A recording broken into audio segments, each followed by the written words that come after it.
হলো এই জন্যে। তোমার ভবিষ্যৎ শুভ কামানোর জন্য এটুকু তো আমি করতেই পারি। কিন্তু সেই হিসেবে ট্রিট তো আমার দেওয়ার কথা, তুমি কেন দিবে? ওই এক কথায় আমাদের দুজনের মধ্যে একজন দিলেই হলো। একই কথা কিভাবে হলো? উফ রাসা, তুমি অনেক কথা বলো। চলো তো এবার বাইরে বেরোবো। কয়েক ঘন্টা ধরে ভেতরে থাকতে থাকতে আমার ভীষণ সাপেক্ষ হচ্ছে। ফলে তাশার হাতটা ধরে নিল রায়ান। তাশার এই ব্যাপারটা একদম ভালো লাগলো না। তাকে তার ইহান ভাইয়া ছাড়া অন্য কেউ ধরবে সেটা তার মনে বিরক্তি সৃষ্টি করে। কিন্তু রায়ান শুরু থেকেই ভদ্র স্বভাবের একটা ছেলে, তাই তার কাছে কোনো খারাপ ব্যবহার করার ইচ্ছে জাগলো না তাশার। রায়ান যেতে যেতে তাশাকে জিজ্ঞেস করলো, 6 বছর আগে তোমাকে কাজিনের সাথে তোমার বিয়ে হওয়ার কথা ছিল, তুমি কি তখন তোমার ভালোবাসতে কিংবা এখনো ভালোবাসো? এই প্রশ্নে থমকে গেল তাশা। উত্তরটা অনিবার্যভাবে হ্যাঁ হওয়া সত্ত্বেও সে কিছু বলতে পারল না, কারণ যে মানুষটা আদৌ তার হবে না তাকে পাওয়ার সম্ভাবনা এখন আর নেই। তাকে জড়িয়ে কোনো পজিটিভ সাইন দিতে চায় না তাশা, তাই রায়ানের উত্তরে নির্দ্বিধায় বলল, না, ভালোবাসতাম না, আর এখনো বাসি না। তাশার উত্তরটা রায়ানের মনে প্রগাঢ় স্বস্তির সঞ্চার করল।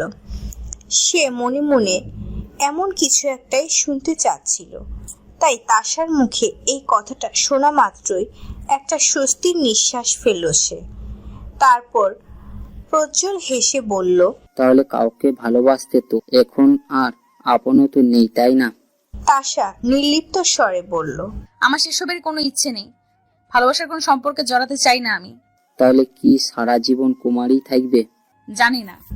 রায়ান মনে মনে বলল, তোমার জীবনে যেহেতু কেউ ছিল না কিংবা নেই, সেহেতু আমার একটা চান্স আছেই বলতে হবে। আমি তোমার মনে ভালোবাসা সংযোগ করা তোমাকে সম্পূর্ণভাবে আমার করে নেব। তাসা? তাশা জিজ্ঞেস করলো, আপনার ভালোবাসার কেউ নেই ভাইয়া? ছিল না, তবে মনে হয় এসে গিয়েছে। তাশা কৌতূহলী কণ্ঠে জিজ্ঞেস করলো। কে এসে?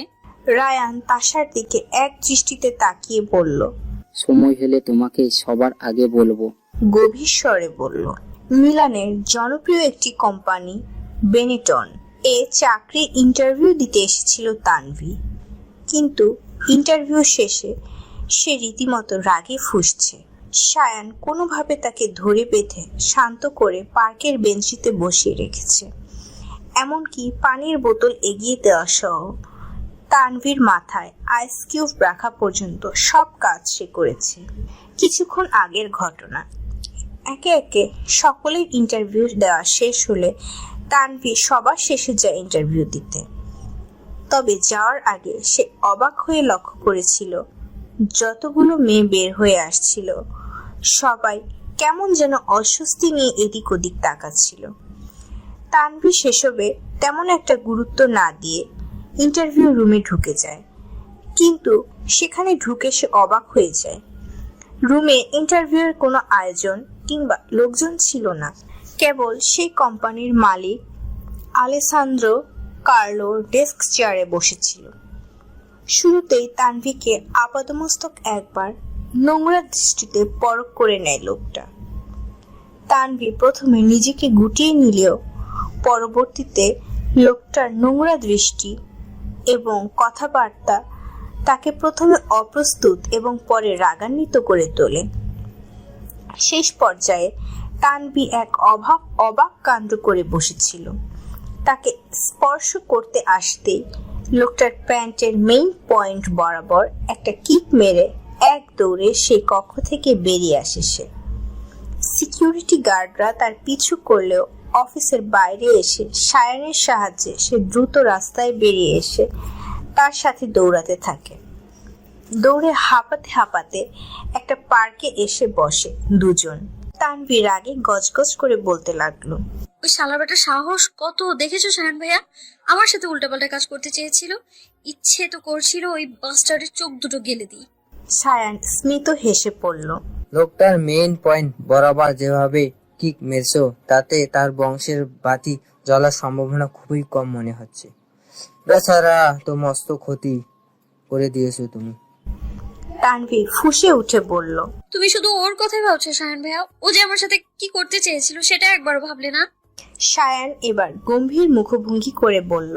আমি যদি তোমার সাথে থাকতাম তাহলে নির্ঘাত ওই বেটাকে মুন্ডু কেটে হাডুডু খেলতাম।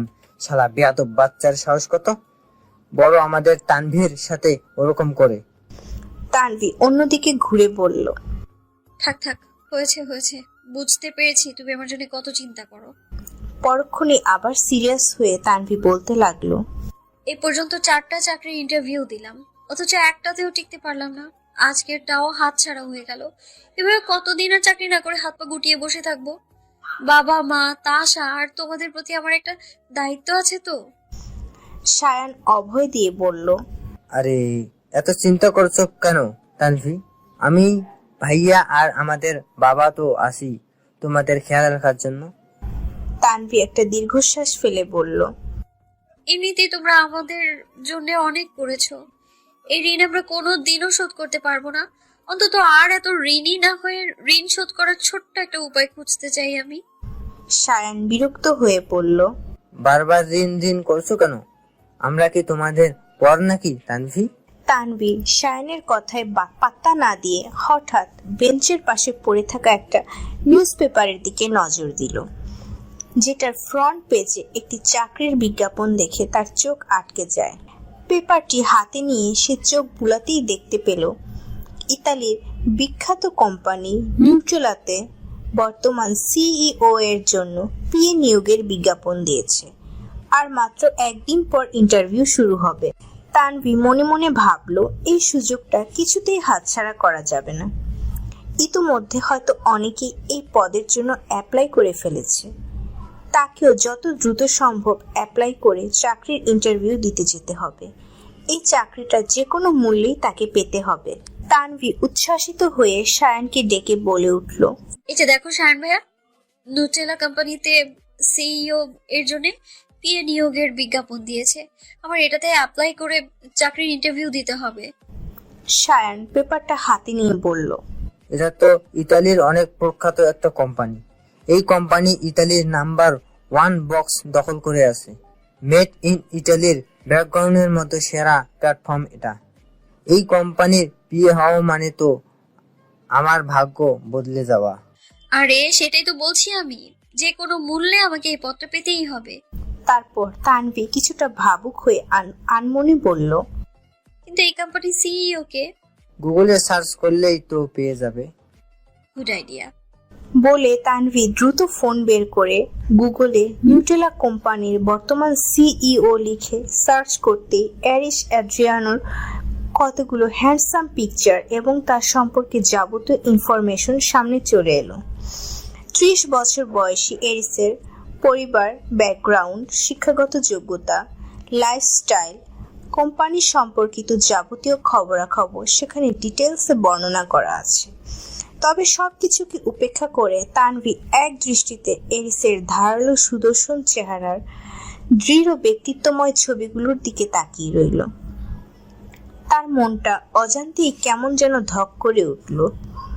বুকের ভেতরটা মুহূর্তেই কেমন অস্থির হয়ে উঠল। সেই সাথে বেড়ে গেল হৃদস্পন্দন। তানভি কাঁপা কাঁপা হাতে এরিসের ছবিগুলোতে হাত বুলিয়ে দিল। তার এমন আচরণের কারণ সে নিজেও খুঁজে পেল না, তবে ছবির মানুষটাকে তার খুব করে চেনা মনে হচ্ছে। মনে হয় কত যুগ ধরে মানুষটা তার চেনা। তানভি, তানভি!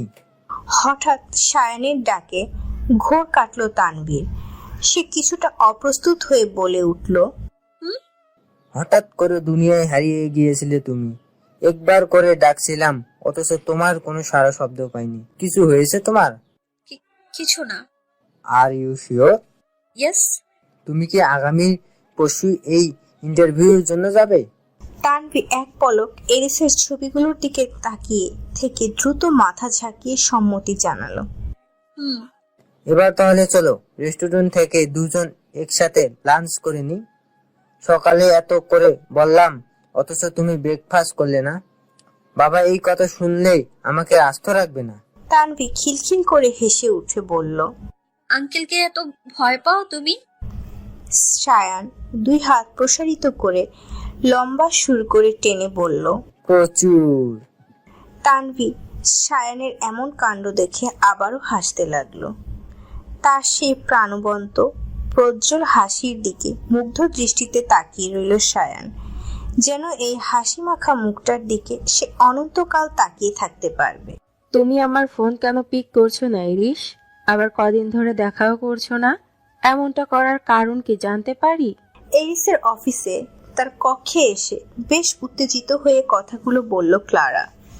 এরিস নির্বিকার চিত্তে ডেস্ক চেয়ারে বসে থাকলেও ভেতরে ভেতরে সে ক্লারার প্রতি প্রচন্ড বিরক্ত। কিছুক্ষণ পর রিসিপশনিস্ট তাকে কল করে জানালো সে ক্লারাকে ঢুকতে দিতে চায়নি, কিন্তু সে জোর করে ঢুকে পড়েছে। এজন্য সে এরিসের কাছে ক্ষমা প্রার্থনা করেছে। এরিস চুপচাপ ল্যান্ডলাইনে কল কেটে দিয়ে ক্লারার দিকে শীতল দৃষ্টি নিক্ষেপ করে বলল, গেট আউট। ক্লারা প্রচন্ড বিস্ময়ের সাথে উচ্চারণ করল, what? I say get out. তড়িৎ বেগে উঠে দাঁড়িয়ে প্রচন্ড জোরে চিৎকার করে কথাটা বলল এরিস। ক্লারা ভয়ে কেঁপে উঠল, আমতা আমতা করে বলল, তুমি আমার সাথে এমনটা কেন করছো এরিশ? এরিস এক হাতে মাথা চেপে ধরে নিজের রাগ নিয়ন্ত্রণের চেষ্টা করছে। নিজেকে যথাসম্ভব শান্ত করে সে নির্লিপ্ত স্বরে বলল, আমি তোমার সাথে আর কোনো সম্পর্ক রাখতে চাই না। এখন এই মুহূর্তে ব্রেকআপ করে ফেললাম আমাদের রিলেশনশিপের।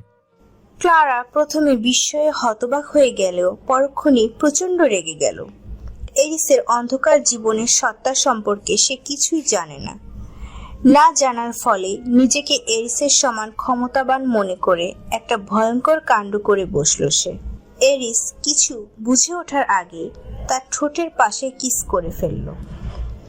মূলত উদ্দেশ্য ছিল তার ঠোঁট জোড়া, কিন্তু এরিস বুঝতে পেরে দ্রুত সরে যাওয়ায় সেটা আর হয়নি। ঘটনা বুঝে ওঠার সাথে সাথে এরিস ক্লারার চুল টেনে ধরে এক থাপ্পড় মেরে ফ্লোরে ফেলে দিল। রাগে অগ্নিশর্মা হয়ে থরথর করে কাঁপছে সে। ইউ ব্লাডি প্রস্টিটিউট, তোর সাহস কি করে হলো আমাকে টাচ করার? I will kill you bastard. বলে এরিস কোনো ভয়ঙ্কর পদক্ষেপ নেওয়ার আগে তার কাছে ফারহানের কল চলে এলো।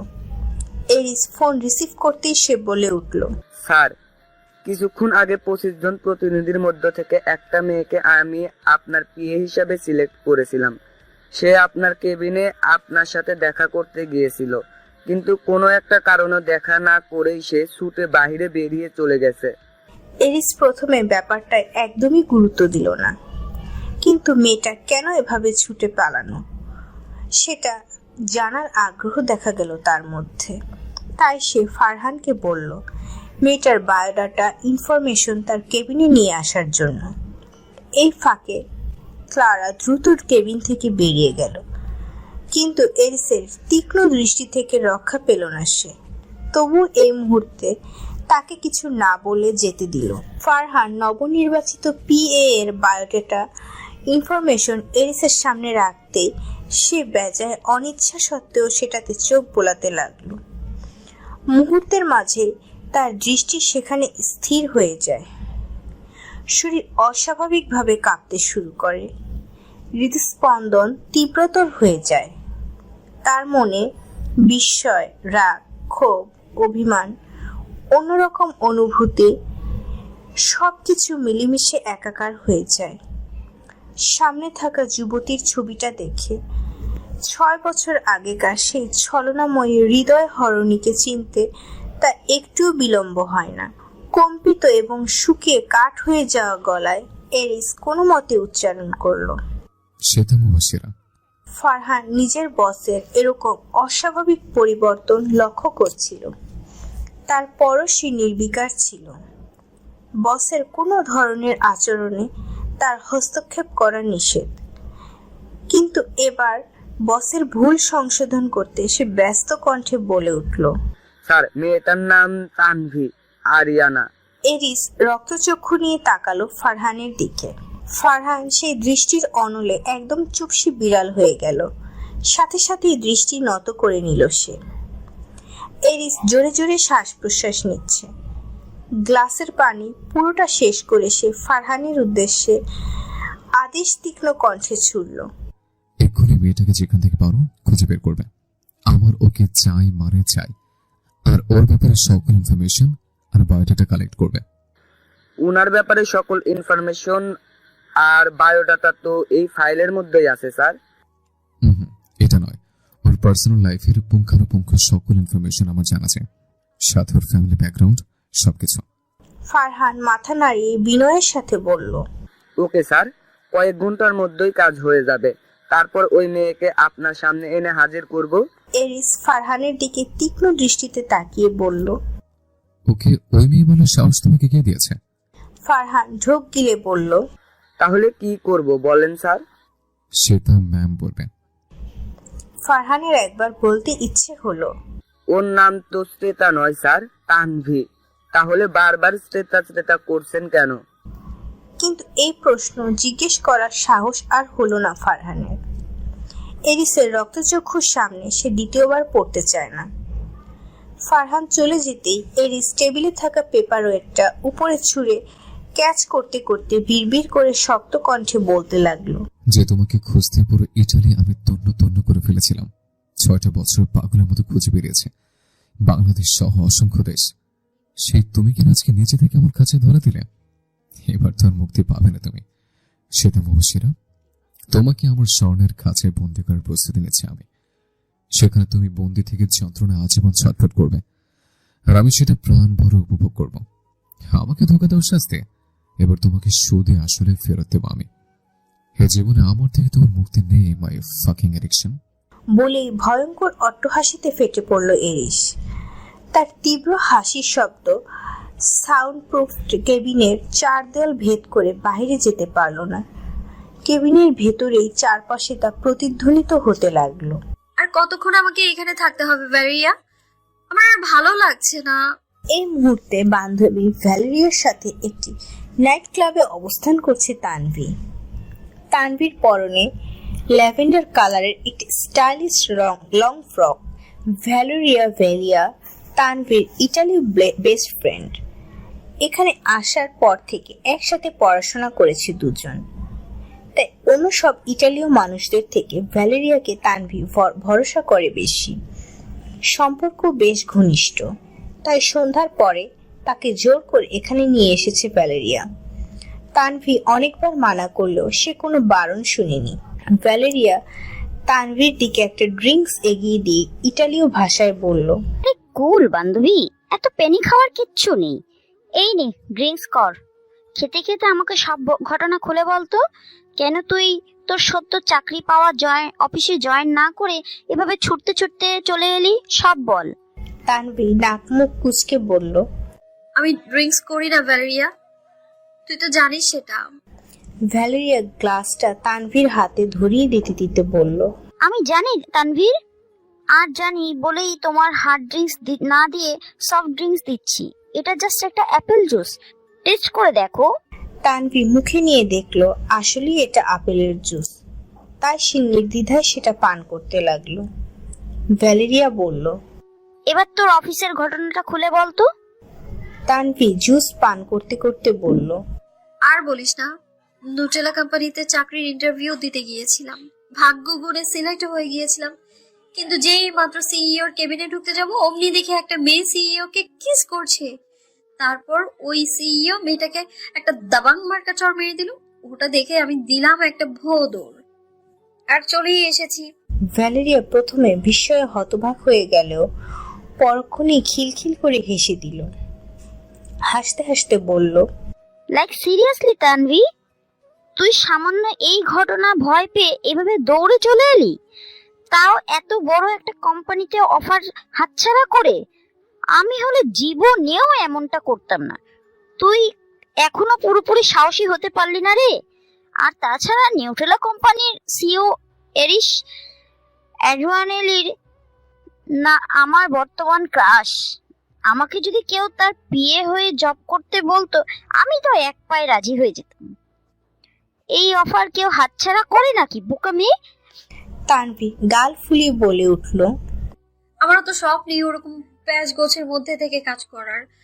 আমি ভাই নিরিবিলি আর শান্তিপূর্ণ একটা জায়গায় নীরবে কাজ করতে চাই। ভ্যালেরিয়া হঠাৎ করে তানভীর হাত টেনে নিয়ে সেটা অভিজ্ঞ চোখে দেখতে দেখতে গম্ভীর কণ্ঠে বলতে লাগলো, কিন্তু তোর হাত তো বলছে অন্য কথা। তোর কপালে ভীষণ রাগী, বদমেজাজি আর সাইকো টাইপের পার্টনার লেখা আছে, যে তোকে সারাক্ষণ লাভ টর্চার করবে। তানভীর চোখ কপালে তুলে চিৎকার করে বলল, কি বলছিস এসব? এত ভয়ানক হবে সে? একদম রোমান্টিক হবে না। হতে পারে, যদি তোর ভাগ্য সুপ্রসন্ন হয়। তানভি হাত ছাড়িয়ে নিতে নিতে বলল, তোর এসব জ্যোতিষ শাস্ত্র দূরে নিয়ে রাখতো, আমি এসবে বিশ্বাস করি না। বিশ্বাস না করলে নাই, আমার তাতে কি। বলে ভ্যালেরিয়া ড্রিঙ্কসের গ্লাসে চুমুক দিল। তখনই হঠাৎ বারে হট্টগোল শুরু হয়ে গেল। মিউজিক বক্সের সাউন্ড থেমে গেল। বারে উপস্থিত সকল মেয়েরা উত্তেজিত হয়ে কিছু একটা বলতে লাগলো।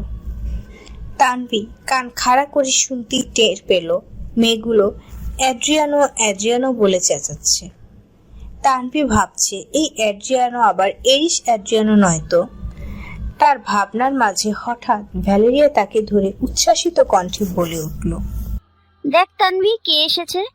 তানভি তাকাতেই দেখতে পেল আসলে এরিস অ্যাড্রিয়ানো এসেছে।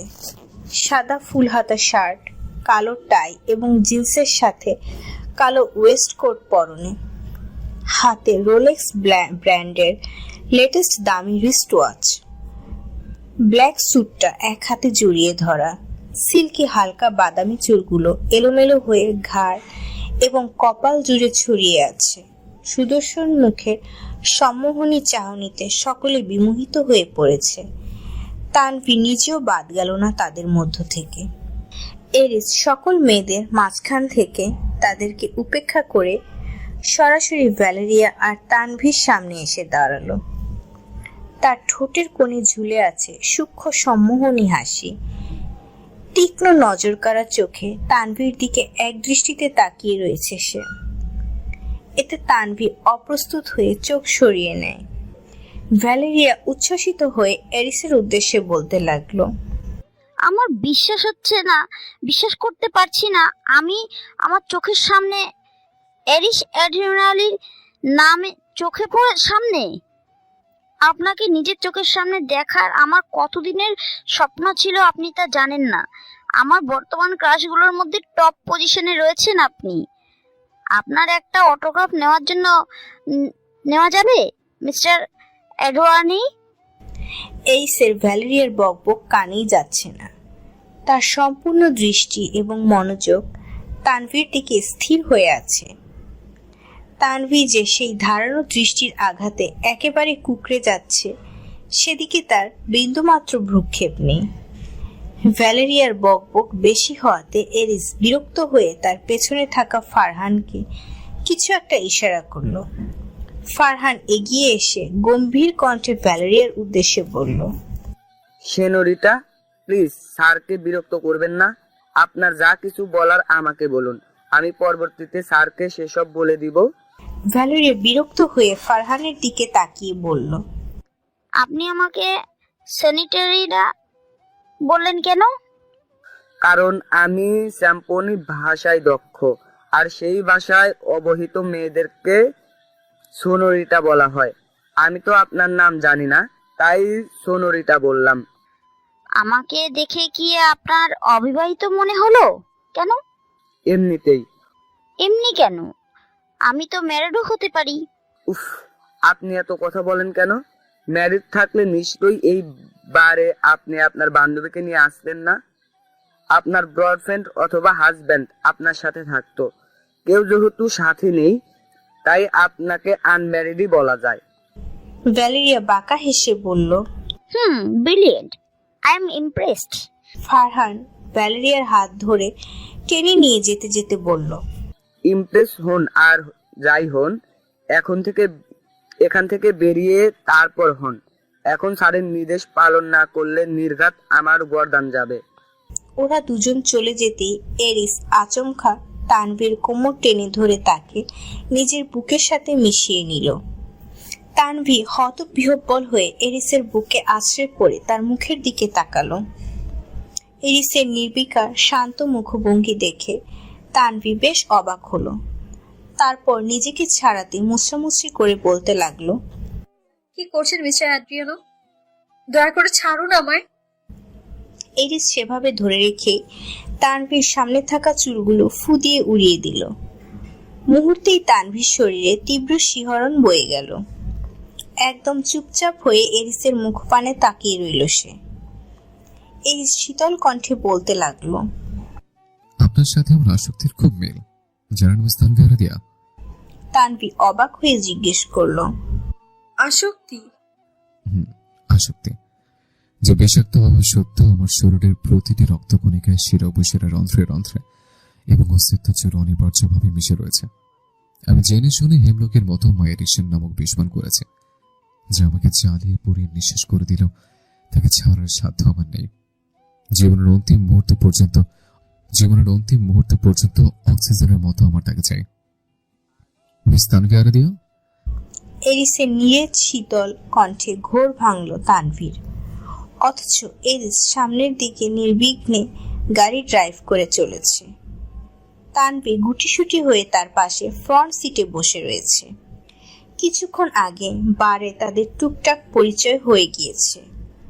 যদিও এরিসের তখনকার ব্যবহারের জন্য তানভীর অপ্রস্তুত হয়ে পড়েছিল, তবে পরবর্তীতে এরিস সেটা তার মজা বলে উড়িয়ে দিয়েছে। তানভী সেটা মেনেও নিয়েছে। এরিসের নতুন বিয়ে হওয়ার সুবাদে তানভীও আর চুপ করে থাকতে পারেনি। তখন ওভাবে অফিস থেকে চলে আসার জন্য এরিসের কাছে মাফও চেয়েছে। এরিস তাকে মাফ করার জন্য একটি শর্ত দিয়েছিল, সেটা হলো তার সাথে লং ড্রাইভে যেতে হবে। তানভী প্রথমে মানা করলেও পরবর্তীতে এরিস নির্দিষ্ট সীমার মধ্যে থেকেই ঘুরে আসবে বলার পর রাজি হয়েছে। সেই থেকে তারা গাড়িতে বসে ঘুরছে। তানভী বলল, ম্যারিড লাইফ কেমন কাটছে আপনার? তানভী অবাক হয়ে বলল, কিন্তু আমার তো বিয়েই হয়নি। এরিস তাচ্ছিল্য ভরা বাঁকা হাসলো। সেটা দৃষ্টি এড়ালো না তানভীর, কিন্তু সে কিছু বলল না। এরিস আগের মতোই ড্রাইভ করতে করতে সামনে তাকিয়ে শীতল কণ্ঠে বলল, কখনো কাউকে ধোকা দিয়েছেন মিস তানভী? তানভী আড়ষ্টতা ভরা স্বরে বলল, না তো।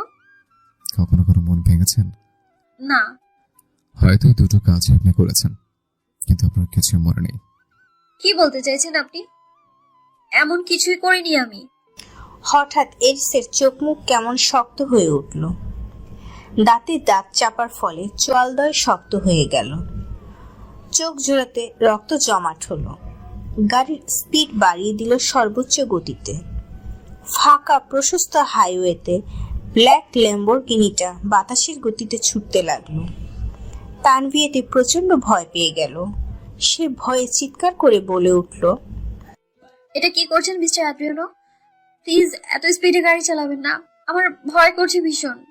এরিস স্পিড কমালো না, একইভাবে গাড়ি চালাতে চালাতে শক্ত কণ্ঠে বলে উঠল, বিশ্বাসঘাতকদের আমি কখনো ক্ষমা করি না, জানেন তো।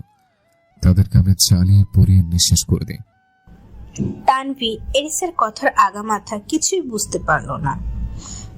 সে বারবার এরিসকে গাড়ি থামানোর জন্য অনুরোধ করছে। অনেকক্ষণ পর এরিস নিজের সাথে যুদ্ধ করে গাড়ি থামালো। আজ তার হঠাৎ করে ভয়ঙ্কর ইচ্ছে জেগেছিল গাড়িটা অ্যাক্সিডেন্ট করিয়ে দুজনের একসাথে মরে যাওয়ার, কিন্তু শেষ মুহূর্তে এসে সে সিদ্ধান্ত বদলালো। এত সহজে সে তাকে মরে যেতে দিলে তো হবে না, তাকে তিলে তিলে কষ্ট দেওয়াটা তো বাকি রয়ে গেছে। যে দহন যন্ত্রণা এত বছর ধরে সে সহ্য করেছে, সেটা তো সে তাকেও ফিরিয়ে দিতে হবে। এত সহজ শাস্তি দিলে তো তার প্রতিশোধ পূরণ হবে না। এরিস হঠাৎ করে ব্রেক কষার ফলে তানভীর মাথা গাড়ির ফ্রন্ট মিররের একপাশে বাড়ি খেল। সে কপাল চেপে ঠিকমতো উঠে বসতেই হঠাৎ তার নাক মুখে কেউ রুমাল চেপে ধরল। রুমালে ক্লোরোফর্ম মিক্স করা ছিল। তানভী কিছুক্ষণ ছটফট করতে করতে একসময় নিস্তেজ হয়ে পড়ল। ঢলে পড়ল এরিসের চওড়া ও প্রশস্ত কঠিন বক্ষ পিঞ্জরে। এরিস দুহাতে তার সেটাকে আগলে নিয়ে নিজের কঠিন বুকের মাঝে শক্ত করে চেপে ধরল, যেন তাকে পিষে ফেলতে চাইছে নিজের পাথর কঠিন বুকে। এরিসের পৈশাচিক হিংস্র মস্তিষ্ক এই মুহূর্তে ইচ্ছে বলছে সেটাকে ওইভাবে বুকের মাঝে চেপে ধরে শ্বাস রোধ করে মেরে ফেলতে, কিন্তু তার অবাধ্য ও তুখর স্পন্দন তাকে বারবার হুঁশিয়ারি দিচ্ছে এমনটা না করার জন্য। এরিস সেটাকে ওইভাবে বুকে জড়িয়ে ধরে রেখেই বিড়বিড় করে শীতল কণ্ঠে বলতে লাগলো, তুমি স্মৃতি হারিয়ে সব ভুলে গেলে কি আমার কাছে এখানে পেয়ে যাবে? নাম, পরিচয়, স্থান, অবস্থান পাল্টে গেলে ভেবেছিলে সারা জীবন আমার কাছ থেকে পালিয়ে বেড়াবে? সেটা তো আর হবে না। তোমার আর তোমার পরিবারের সাথে যে আমার এখনো অনেক পুরনো হিসাব বাকি আছে, সেসব চুকিয়ে দিতে হবে না। শিকারী হিসেবে তোমার শিকার যখন করেছি, তখন ধীরে সুস্থে থাবা দিয়েই না হয় শিকার করবো। মাই ফাকিং এডিকশন, সেটা Mubashir. Welcome to my dark side. গভীর তন্দ্রায় নিমজ্জিত তানভি আরাদিয়া। চোখ দুটো প্রচন্ড ভারী হয়ে আছে তার, শরীরটা কেমন যেন অবশ লাগছে, চাইলেও চোখ খুলতে পারছে না সে।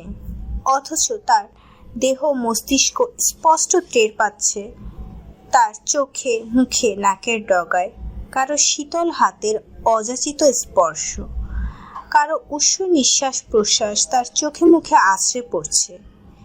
কেউ যেন এক দৃষ্টিতে গভীরভাবে তার দিকে চেয়ে আছে, অথচ তানভি একটুও নড়তে পারছে না। কেউ যেন তাকে আষ্টে পৃষ্ঠে নিজের শক্তপোক্ত দেহের সাথে জড়িয়ে ধরে রেখেছে। হঠাৎ তানভীর কানে ভেসে এলো কারো বিড়বিড় করে বলা হাস্কি স্বরের কিছু অস্পষ্ট কথা। মাই এডিকশন, তুমি চাইলেও আমার, না চাইলেও শুধু এবং শুধুমাত্র আমারই। তোমাকে পাওয়ার নিয়তে আমি নিজের হাতে তৈরি করে নেব। তোমার শরীরে অন্য কারো স্পর্শ লাগলেও তোমার আমার স্পর্শের মাধ্যমে ক্ষত বিক্ষত করে হলেও আমার করেই ছাড়বো। গাড়ির আচমকা ঝাঁকুনি লাগতেই তন্দ্রা ভাব কেটে গেল তানভীর। আশেপাশে তাকিয়ে দেখলো সে ট্যাক্সিতে বসে রয়েছে। হাত ঘড়িতে সময় দেখলো, অফিসের সময় আর মাত্র 10 মিনিট বাকি আছে, অথচ এখনো অর্ধেকটা পথ বাকি। মনে মনে কপাল চাপড়ালো তানভী। প্রতিদিন কোনো না কোনো কারণে তার অফিসে লেট হয়ে যায়। 1 সপ্তাহ হয়নি সে নিউটেলা কোম্পানিতে এরিস অ্যাড্রিয়ানোর পিএ হিসেবে জয়েন করেছে। সেই রাতে এরিস যখন তার মুখে ক্লোরোফর্ম চেপে অজ্ঞান করে দিয়েছিল, এরপর তানভী সকালবেলা নিজেকে নিজের রুমে সহি সালামত অবস্থায় দেখতে পায়। পরবর্তীতে ভ্যালেরিয়ার সাথে কথা বলে জানতে পারে সেদিন এরিসের সাথে লং ড্রাইভ শেষে এরিস নিজে ভ্যালেরিয়ার মাধ্যমে তাকে তার বাড়িতে ড্রপ করে দিয়ে যায়, কিন্তু বাড়ির কেউ তাকে দেখেনি। অবশ্য মাঝের ঘটনাগুলো তানভী সম্পূর্ণ ভুলে যায়।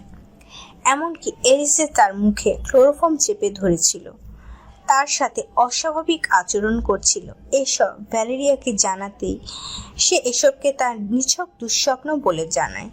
তাই তানভী কিছুক্ষণ আগে দেখা তার স্বপ্নকেও আগের সমস্ত দুঃস্বপ্নের অন্তর্ভুক্ত করে ফেলে। মনে মনে নিজেকে এই বলে সান্ত্বনা দেয়, অতিরিক্ত দুঃস্বপ্ন দেখার ফলে সে বারবার হ্যালুসিনেশন করছে। তাই এরিসকে কোনো দোষ না দিয়ে সে তার কোম্পানিতে পিএ হিসেবে জয়েন করে নেয়। আজকেও অফিসে পৌঁছাতে লেট হয়ে গেল তানভী।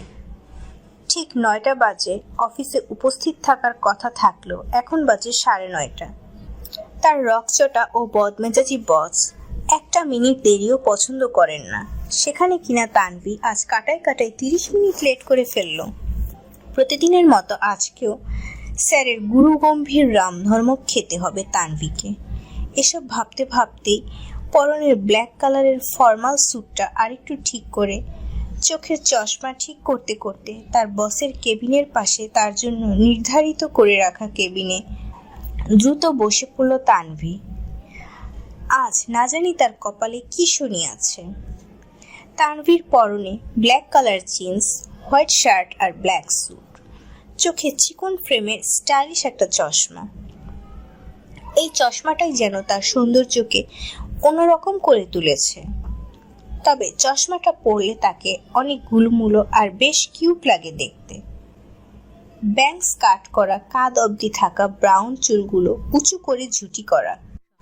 অপরদিকে আপাদমস্ত ব্ল্যাক শার্ট, টাই, জিন্স প্যান্ট, ধূসর রঙের স্যুট, চোখে ব্ল্যাক কালারের সানগ্লাস, ডান হাতে সবসময়ের মতো রোলেক্স মডেলের ব্ল্যাক কালারের ব্র্যান্ডেজ রিস্ট ওয়াচ এবং ব্ল্যাক শুজ পরিহিত অবস্থায় বেশ অ্যাটিটিউড নিয়ে নিজের অফিসে প্রবেশ করলো নিউট্রেলা কোম্পানির সিইও এরিস অ্যাড্রিয়ানো। তার ঘন কালো সিল্কি চুলগুলো জেল দিয়ে অত্যন্ত সুন্দরভাবে স্পাইক করে সেট করা, সুশ্রী ও ফর্সা মুখটাতে চকচকে ক্লিন শেভ করা, সুঠাম পেশিবহুল সুপুরুষময় দেহটা অত্যন্ত আকর্ষণীয় লাগছে। তার পিছনে পিছনে বেশ কিছু কর্মচারী আসছিল। অফিসের সকল স্টাফ এবং ম্যানেজার তাকে দাঁড়িয়ে সম্মান ও অভিবাদন জানালো, অথচ সে কোনো দিকে না তাকিয়ে গম্ভীর মুখে নিজের মতো করে নিজের কেবিনে প্রবেশ করলো। তানভি এতক্ষণ চিন্তার সাগরে ডুবে থাকলেও স্বয়ং তার বসই লেট করে এসেছে দেখে মনে মনে ভীষণ খুশি হলো সে। যাক, আজকে অন্তত বসের কাছ থেকে তাকে কোনো ঝাড়ি খেতে হবে না। মনে মনে একটা স্বস্তির নিঃশ্বাস ফেলল তানভি।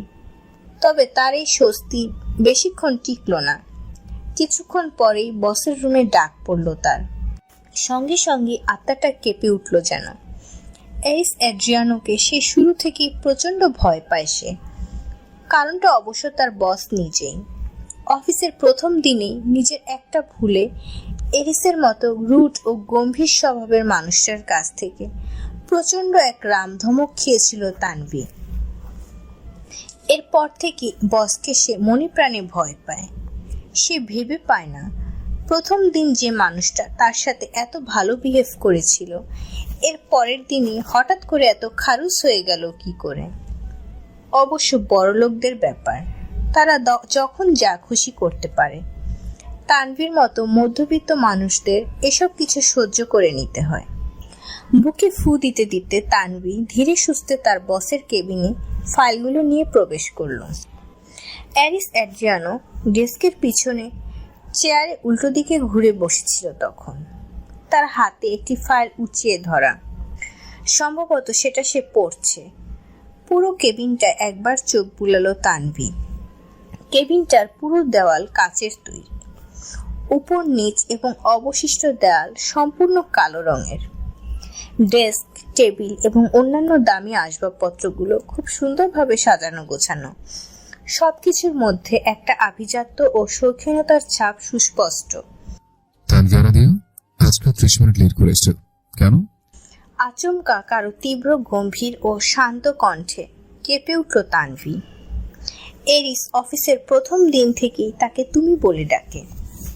এরিসের বিয়ে হয় তানভীর ব্যাপারটায় প্রথমে অস্বস্তি হলেও পরবর্তীতে মেনে নিয়েছে। শরীর কাঁপতে থাকায় হাতের ফাইলগুলো পড়ে যেতে নিলেই তানভি সেগুলো খপ করে ধরে ফেলল। সামনে তাকিয়ে দেখলো একজোড়া তীক্ষ্ণ পিঙ্গল বর্ণের মায়াবী অথচ রুক্ষ চোখজোড়া তার দিকেই নিবদ্ধ হয়ে আছে। ওই চোখজোড়ার দিকে বেশিক্ষণ তাকিয়ে থাকতে পারল না তানভি। চোখ দ্রুত নামিয়ে ফেলে মনে মনে বলল, স্যার আপনিও তো আজ 30 মিনিট লেট করে এসেছেন, কই সেটার বেলা তো কিছু হলো না। বস বলে আপনি পার পেয়ে যাবেন আর আমি আপনার অধীনস্থ বলে কথা শুনবো, এটা তো হতে পারে না স্যার, এটা ঘোরতর অন্যায়। কি হলো, জবাব দিচ্ছ না কেন? আবারও একটা রামধমক খেয়ে শুষ্ক ঢোক দিল তানভি। মনের কথা মনেই রয়ে গেল তার। আপনি কি করে জানলেন স্যার আমি 30 মিনিট লেট করে এসেছি? আপনি তো আবার পরে। বাকি কথা শেষ করতে পারল না তানভি। তার আগে এরিস চোখ পাকিয়ে বলল, আমি কি করে জানলাম না জানলাম সেটা সম্পর্কে তোমাকে কৈফিয়ত দিতে যাবো আমি? দ্রুত কোশ্চেনের অ্যান্সার দাও। তানভি কোনো রকমে নিজেকে সামলে নিয়ে সিরিয়াস মুখভঙ্গি করে বলল, সরি স্যার, ভুল হয়ে গেছে, আর কখনো এরকম হবে না। এভাবে বলে বলে আরো অনেকদিন পার পেয়ে গেছো, বাট নেক্সট টাইম আর পার পাবে না, মাইন্ডেড। Okay sir. আজকে যত অ্যাপয়েন্টমেন্ট আর মিটিং এর শিডিউল আছে সব রেডি করো। এরপর আমার জন্য ব্যাক কপি রেডি করো আর এখানে ইম্পর্টেন্ট সব ফাইলগুলো ওপেন করো। Okay sir. বলে তানভি দ্রুত ফাইলগুলো ডেস্কে রেখে একে একে সবগুলো ফাইল ওপেন করে এরিসকে দেখাতে লাগলো। কোনগুলোতে তার বসের সিগনেচার ও অনুমোদন লাগবে সেগুলোও দেখাতে লাগলো। গভীর মনোযোগ দিয়ে কাজ করতে থাকায় তানভি একটিবার টেরও পেল না একজোড়া তীক্ষ্ণ ও সম্মোহনী দৃষ্টি তার দিকে পলকহীনভাবে তাকিয়ে রয়েছে। হঠাৎ তানভীর ফোন ভাইব্রেট করে উঠল। এতে এরিসের ধ্যান ভেঙে যাওয়ায় সে বেশ বিরক্ত হলো। তানভি অপ্রস্তুত হয়ে ফোনের স্ক্রিনে তাকাতেই দেখলো সায়ান ফোন দিয়েছে। সে এরিসকে এক্সকিউজ মি স্যার বলে কিছুটা দূরে গিয়ে ফোন পিক করলো। এরিস তীক্ষ্ণ দৃষ্টি মেলে সেদিকে তাকিয়ে থাকলো। হ্যাঁ শান ভাইয়া বলো। আজকে লাঞ্চ টাইমে আমি তোমার অফিসে আসবো তানভি, তোমার জন্য লাঞ্চ রেডি করে এনেছি। আরে না না ভাইয়া, এইসবের কোনো দরকার নেই, আমি ক্যাফেটেরিয়াতে লাঞ্চ করে নিব। আমি কোনো কথা শুনছি না, তুমি আমার জন্য ওয়েট করো বলে ফোন কেটে দিল সায়ান।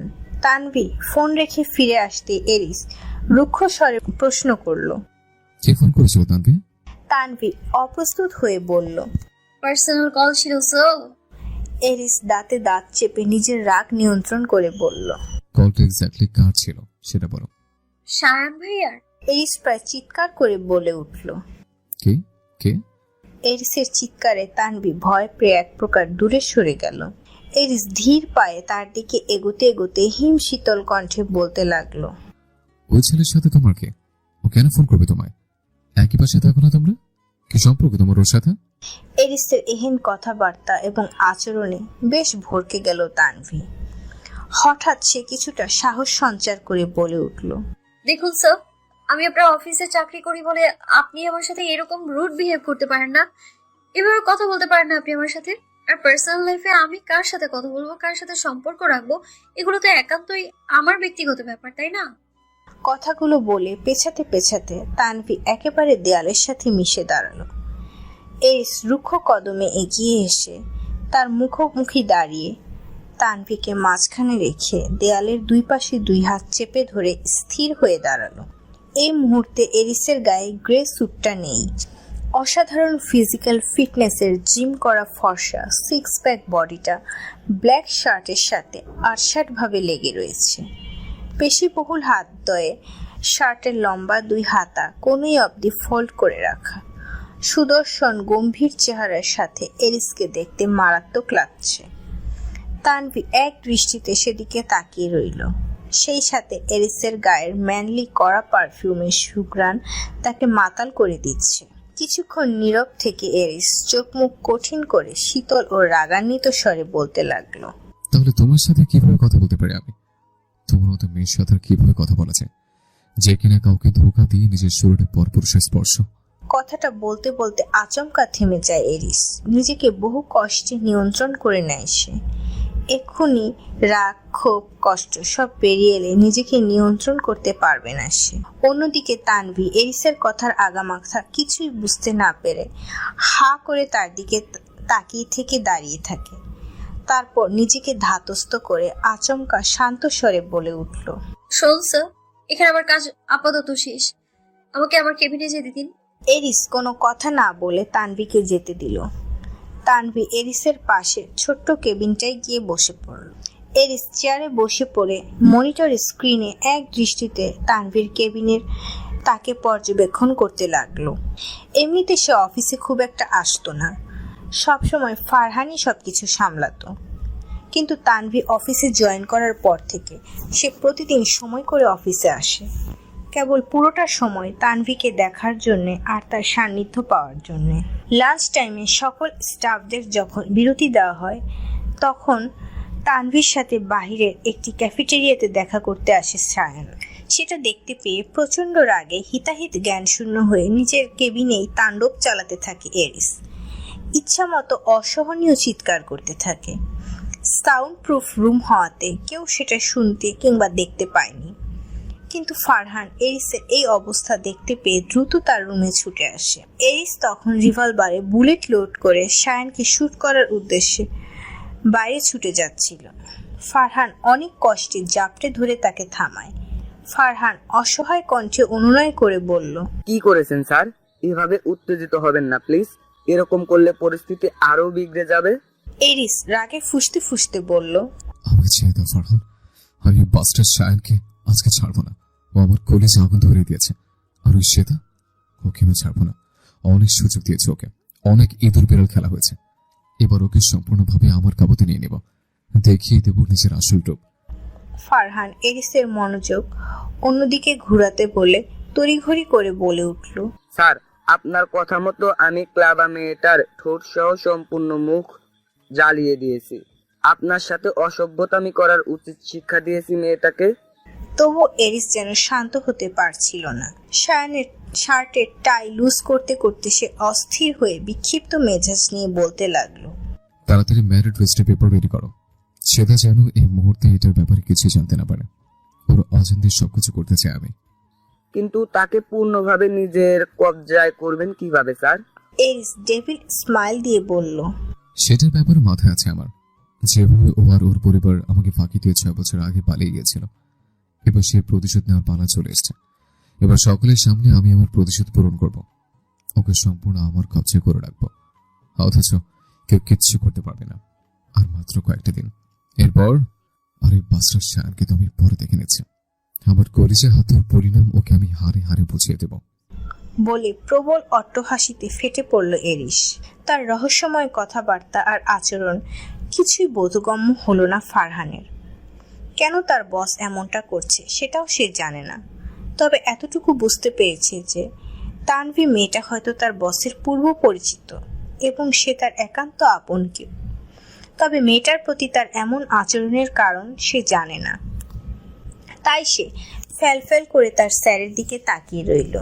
এই 6টা বছরেও মানুষটাকে সে এতটুকু চিনতে পারেনি, আর হয়তো পারবেও না। হঠাৎ হাসি থামিয়ে চোখ মুখ শক্ত করে এরিস ফারহানের উদ্দেশ্যে আদেশ ছুড়ল, আর এক্ষুনি ক্যাফেটেরিয়াতে গিয়ে ওই এরিয়া শায়ানকে শ্বেতা থেকে আলাদা করো, কুইক। আমি আর একটা মুহূর্ত ওকে ওর আশেপাশে দেখতে চাই না।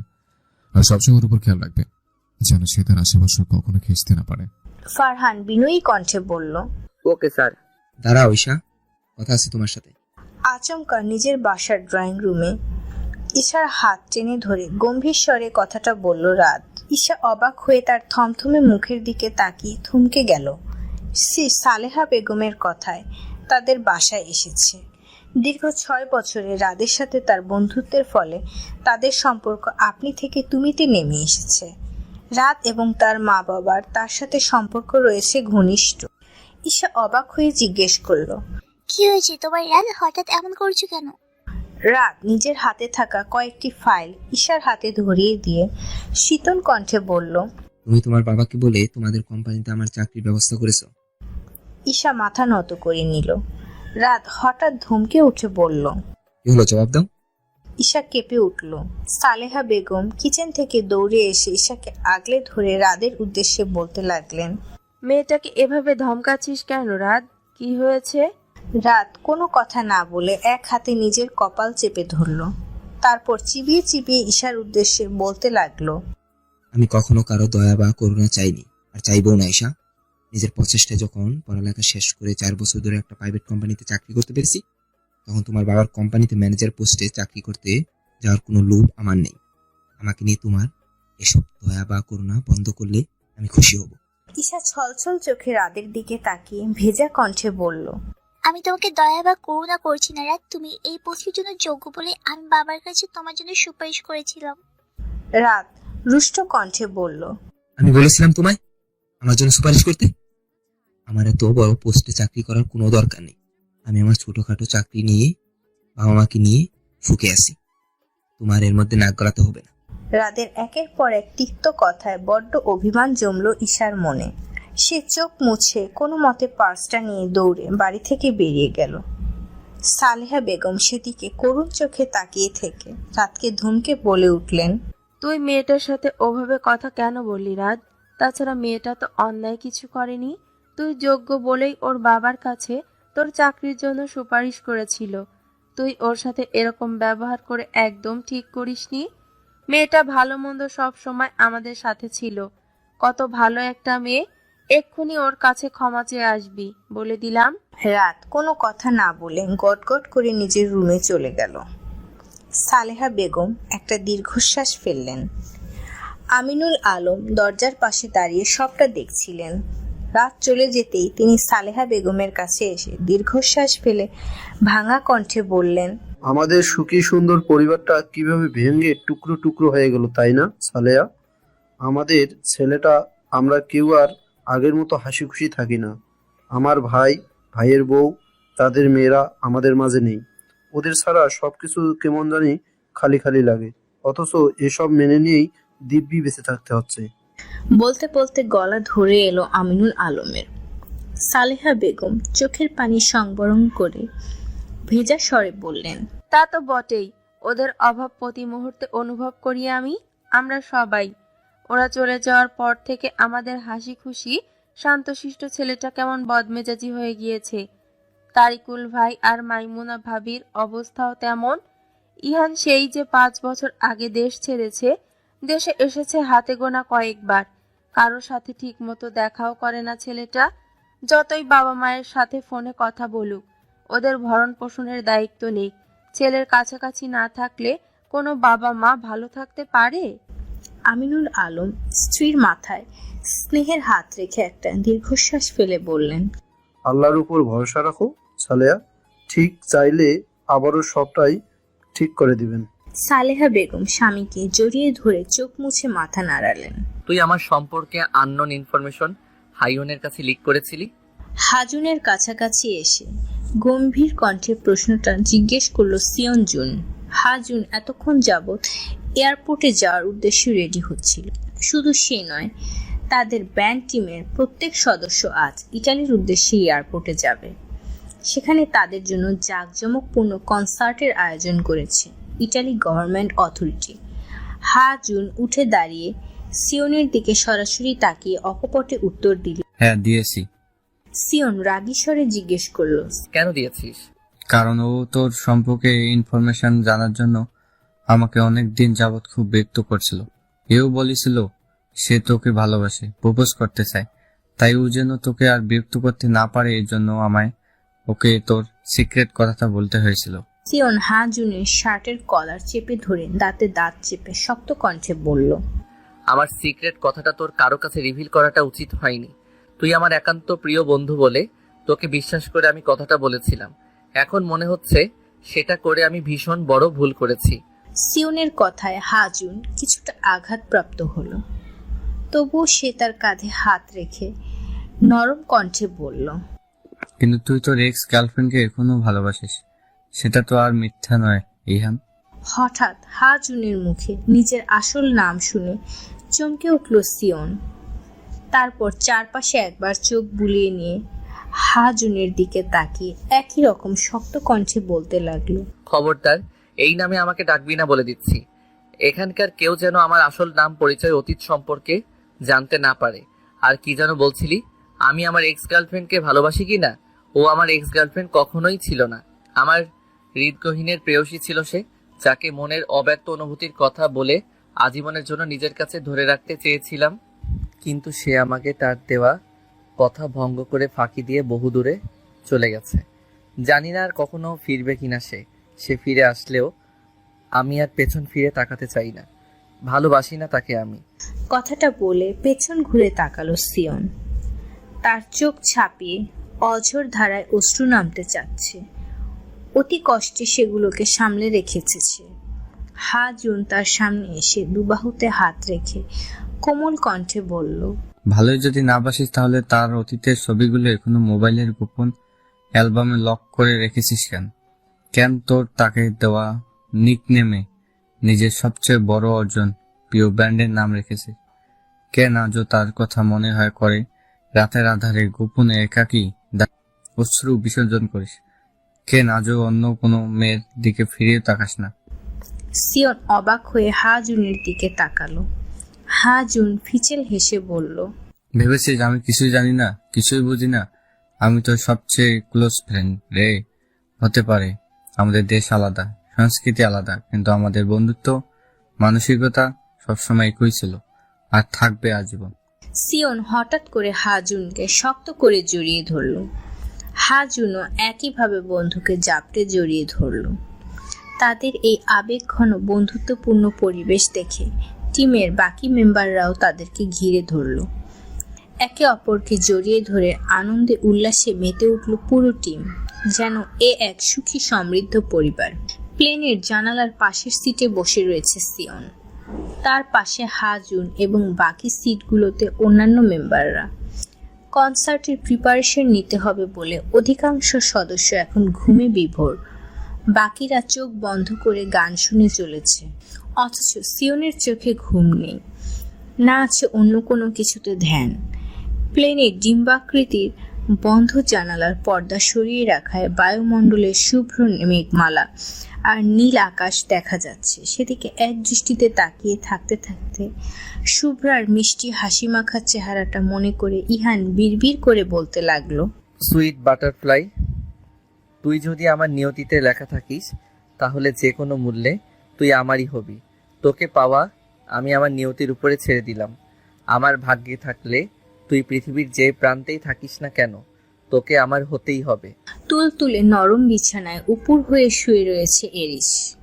তার প্রচওড়া ও প্রশস্ত সুঠাম দেহের গৌর বর্ণের পৃষ্ঠদেশ উন্মুক্ত, কোমর অবধি কমফোর্টার টেনে দেওয়া। রেশম তুল্য কালো চুলগুলো এলোমেলো হয়ে কপালে ছড়িয়ে ছিটিয়ে আছে।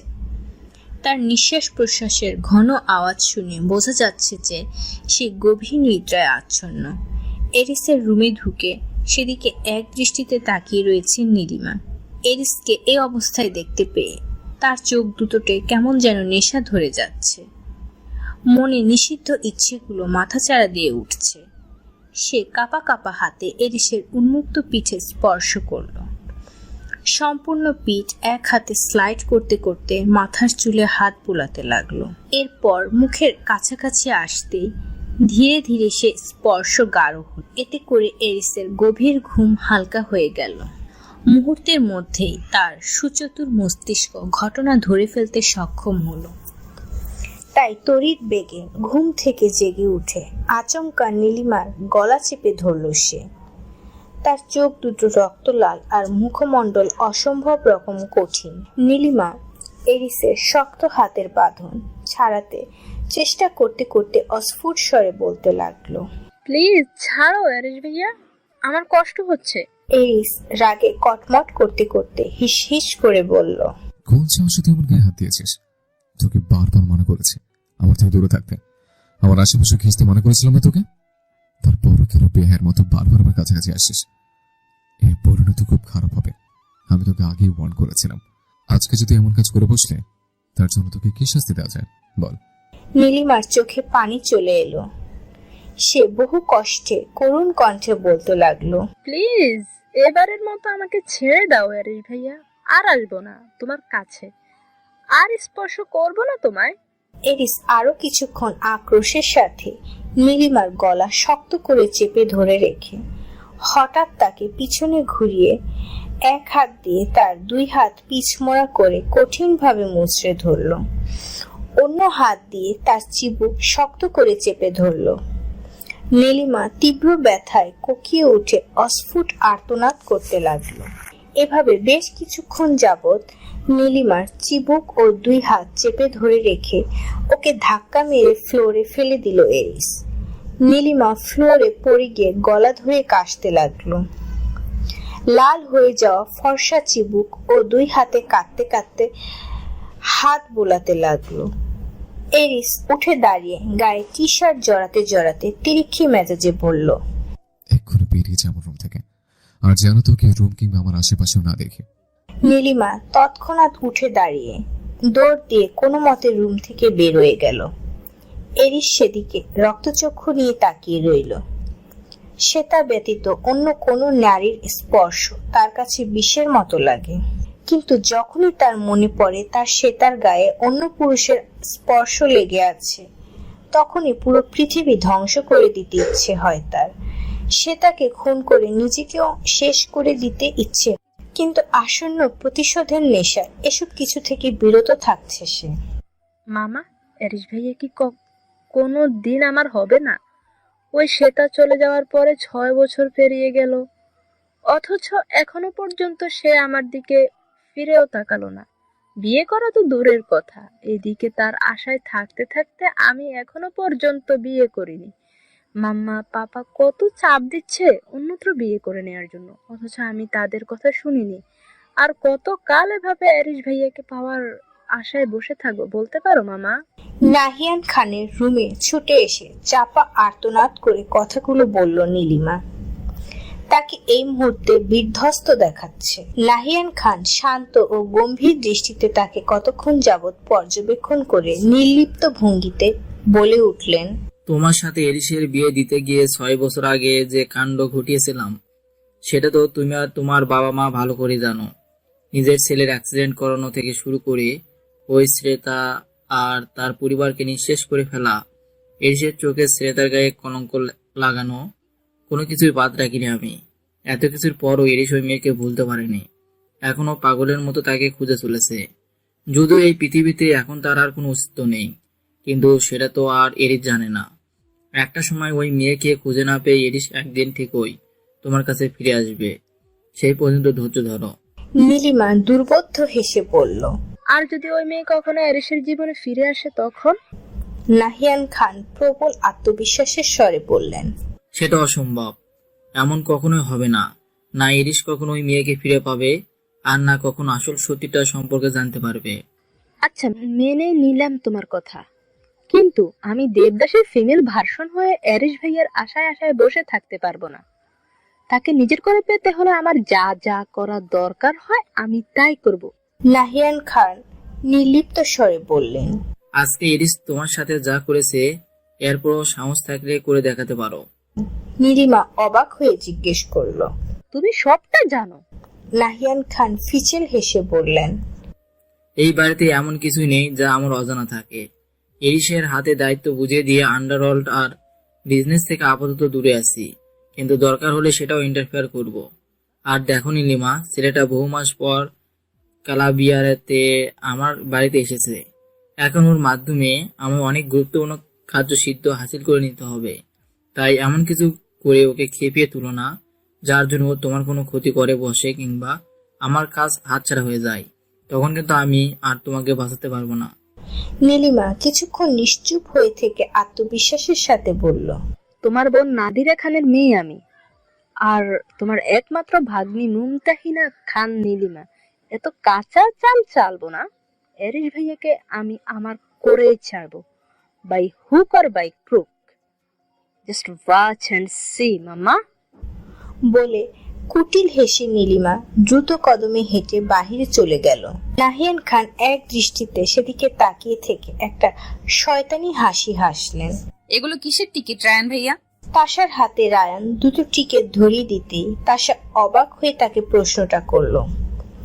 রায়ান উচ্ছ্বাসিত হয়ে বলতে লাগলো, সাউথ কোরিয়ান থেকে বিখ্যাত এবং আমার প্রিয় ব্র্যান্ড সুইট বাটারফ্লাই এবং নেভারা আজকে ইটালিতে এসেছে। আগামীকাল মিলান কোস্টেস স্টেডিয়ামে তাদের কস্টিং আছে। আমি তো সাথে সাথেই তোমাদের আর আমার জন্য ভিআইপি দুটো টিকিট বুক করে ফেলেছি। টিকিট দুটোর দিকে তাকিয়ে ম্লান হাসলো তাশা। মানুষপটে ভেসে উঠল তার আর ইহানের কনসার্টে কাটানো আনন্দময় মুহূর্তগুলো। সেসব ভাবতে একটা দীর্ঘশ্বাস বেরিয়ে এলো তাশার। রায়ান তাকে লক্ষ্য করে বলে উঠল, তুমি সুইট বাটারফ্লাই ব্র্যান্ডের সিও জুনকে চিনো? তাশা দুদিকে মাথা দুলিয়ে বলল, না, আমি বহু বছর আগে থেকে কনসার্ট, ব্র্যান্ড, রকস্টার সম্পর্কিত সকল কিছু পরিত্যাগ করেছি। তারা জনপ্রিয়তার শীর্ষে থাকলেও কখনো তাদের নিয়ে কোনো কিছু জানতে বা দেখতে আগ্রহ হয়নি। কিন্তু কেন? সেটা না হয় অজানাই থাক। রায়ান আর কিছু জিজ্ঞাসা করলো না, পরক্ষণে হেসে বলে উঠল, তবে চিন্তা করো না, আজকে সরাসরি তাকে সহ বাকি মেম্বারদের দেখিয়ে নাও।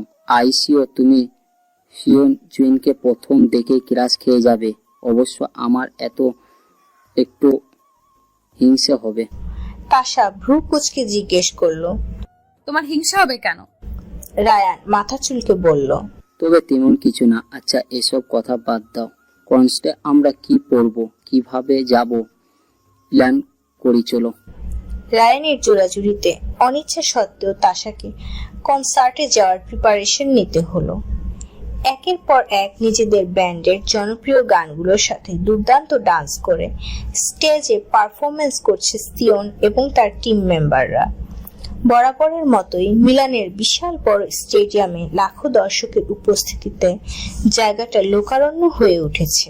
দর্শকদের অস্থির উন্মাদনা আর তীব্র আলোকসজ্জায় কয়েক বর্গ কিলোমিটার এলাকাটা মুখরিত হয়ে রয়েছে। সাশা আর রায়ানের সেখানে আসতে কিছুটা দেরি হয়ে গেল। মূলত রাস্তার মাঝেই রায়ানের একটা ইমার্জেন্সি কাজ পড়ে গিয়েছিল। কাজটা সেরে আসতেই তাদের দেরিতে উপস্থিত হতে হয়েছে। কনসার্ট শুরু হওয়ার আধা ঘন্টা পরে ভিড় ঠেলে নির্দিষ্ট জায়গায় তারা দুজন বসে পড়ে। তাশা তখনও স্টেজের দিকে ভালোভাবে মনোযোগ দেয়নি, সে ফোনের দিকে তাকিয়ে স্ক্রল করে যাচ্ছিল। হঠাৎ একটা পরিচিত গলার সুমধুর স্বরে এই গানটা শুনে ফোনের স্ক্রিনে থেকে হাত আপনা আপনি থেমে যায় তাশার। হৃদস্পন্দন দ্রুত গতিতে স্পন্দিত হতে থাকে। মস্তিষ্ক জানান দেয় খুব পরিচিত কারো উপস্থিতি। মুহূর্তেই চোখ তুলে বিস্ফোরিত দৃষ্টিতে সামনে তাকায় তাশা। তারপর যা দেখতে পায় তাতে মুহূর্তেই তার পুরো পৃথিবী থমকে যায়। হাত থেকে ফোনটা পড়ে গেলেও সেদিকে নজর গেল না তার। রকস্টার গেটআপে গান গাইতে গাইতে অনবদ্য ভঙ্গিতে ডান্স করে যাচ্ছে ইহান। সম্পূর্ণ অন্য গেটআপে অন্য লুকে ইহানকে এতগুলো বছর পরে দেখে প্রচন্ড কষ্ট হতে লাগলো শুভ্রার। কয়েক মুহূর্তেই তার চোখ ছাপিয়ে ঝরঝর করে অশ্রু ঝরতে লাগলো। মুখ ঢেকে কান্না সংবরণের বৃথা চেষ্টা করতে লাগলো সে। এত কাছ থেকে নিজের প্রিয় মানুষটাকে কখন এভাবে এই রূপে দেখতে পাবে সেটা সে কল্পনাতেও ভাবতে পারেনি। লাখো দর্শকের করতালিতে গান এবং ডান্স থামালো সিয়ন। রায়ান নিজেও উচ্ছ্বসিত হয়ে এতক্ষণ যাবৎ কনসার্ট উপভোগ করছিল। সিয়নের পারফরমেন্স শেষ করতে সে করতালি দিতে দিতে তাশার দিকে তাকাতেই থমকে গেল। মুহূর্তেই অস্থির হয়ে তাকে বলতে লাগলো, তুমি ঠিক আছো তাশা? হঠাৎ করে কান্না করছো কেন? কি হয়েছে তোমার? তাশা ফুপিয়ে কান্নার চোটে কথা পর্যন্ত বলতে পারল না। দুই হাতে মুখ ঢেকে সমানে কেঁদে যাচ্ছে সে। সিয়ন ততক্ষণে স্টেজ থেকে কোনো একটা কারণে বিরতি নিয়ে বেরিয়ে গেছে।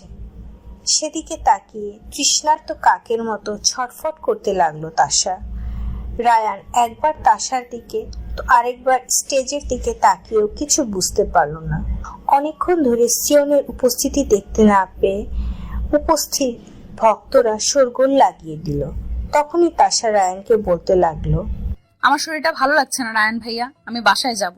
যদিও রায়ানের পুরোটা কনসার্ট উপভোগ করার ইচ্ছে ছিল, কিন্তু তাশার এই শরীর খারাপের কাছে তার সেই ইচ্ছে বেশিক্ষণ টিকলো না। সে দ্রুত সম্মতি জানিয়ে তাশাকে ধরে ধরে বেরিয়ে যেতে থাকলো। তারা গেটের কাছাকাছি আসতে ইহানের আরো একটি সুমধুর গান কানে ভেসে এলো তাশা আর রায়ানের। তাশা আর সহ্য করতে না পেরে রায়ানকে ছাড়িয়ে নিয়ে এক প্রকার দৌড়ে রাস্তায় বেরিয়ে পড়ল। রাস্তার মাঝামাঝি এসে পড়তে একটা গাড়ি তাকে চাপা দিতে নিচ্ছিল। ঠিক সেই মুহূর্তে রায়ান তাকে ধাক্কা দিয়ে পেছনে নিয়ে এসে বাঁচিয়ে নিল। রায়ান রাগে কিছুটা উত্তেজিত হয়ে তাকে বলতে লাগলো, এরকম বাচ্চার মতো করার মানে কি তাশা? এখানে যদি তোমার কিছু হয়ে যেত? কিন্তু পরক্ষণেই তাশার কান্নারত ভেজা মুখটা দেখে আর কড়া কথা বলতে পারল না সে। বাড়িতে গিয়ে তার কান্নার কারণ জেনে নেবে ভেবে এখন আর কিছু জিজ্ঞেসও করলো না। তাশাকে নিয়ে একটা ট্যাক্সিতে উঠে গেল সে। ট্যাক্সিতে উঠে বসে জানালার পাশে মুখ বাড়িয়ে দিয়ে চোখের পানি মুছতে মুছতে তাশা মনে মনে বলল, কখনো ভাবিনি তোমাকে এই জীবনে আবারও দেখতে পাবো ইহান ভাইয়া। পেয়েও হারিয়ে ফেলার যন্ত্রণা যে সীমাহীন সেটা আমি এখন হাড়ে হাড়ে উপলব্ধি করতে পারছি। 6 বছর আগে আমি যখন অনিচ্ছা সত্ত্বেও তোমাকে ছেড়ে চলে গিয়েছিলাম, তখন কি তুমি ঠিক এরকমই কষ্ট পেয়েছিলে? নিয়তি দেখো আমাকেও ঠিক সেই কষ্টই ফিরিয়ে দিল। আমাদের যখন আর কখনো মিলন হবে না, তাহলে এই নিয়তি কেন আমাদেরকে আবার দেখা করালো? কি তার উদ্দেশ্য? ঈশা, ইয়ামিনা চৌধুরী। হঠাৎ একটা পরিচিত গমগমে পুরুষালী কণ্ঠস্বর শুনে পা থমকে গেল ঈশার। পিছন ফিরতেই রাতের উজ্জ্বল শ্যামলা বর্ণের গম্ভীর মুখখানা ভেসে উঠল। রাত ধীর পায়ে ঈশার কাছে এসে দাঁড়ালো। কিছুক্ষণ চুপ করে থেকে স্মিত কণ্ঠে বলল, আই এম সরি ঈশা। রাদের মুখ থেকে হঠাৎ সরি শুনে থমকে গেল ঈশা।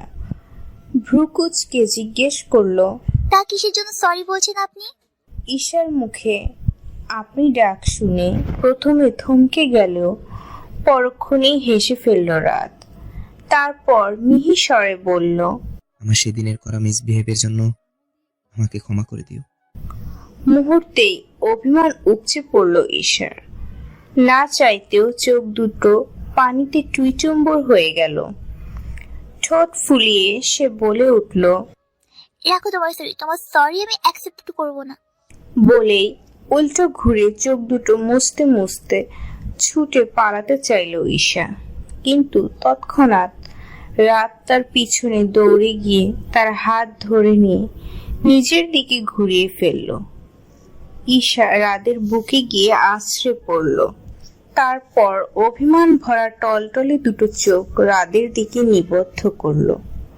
রাত সেদিকে এক দৃষ্টিতে তাকিয়ে তার চোখের পানি মুছে দিতে দিতে শান্ত মোলায়েম স্বরে বলল, আমি মন থেকে তোমার কাছে মাপ চাইছি ঈশা।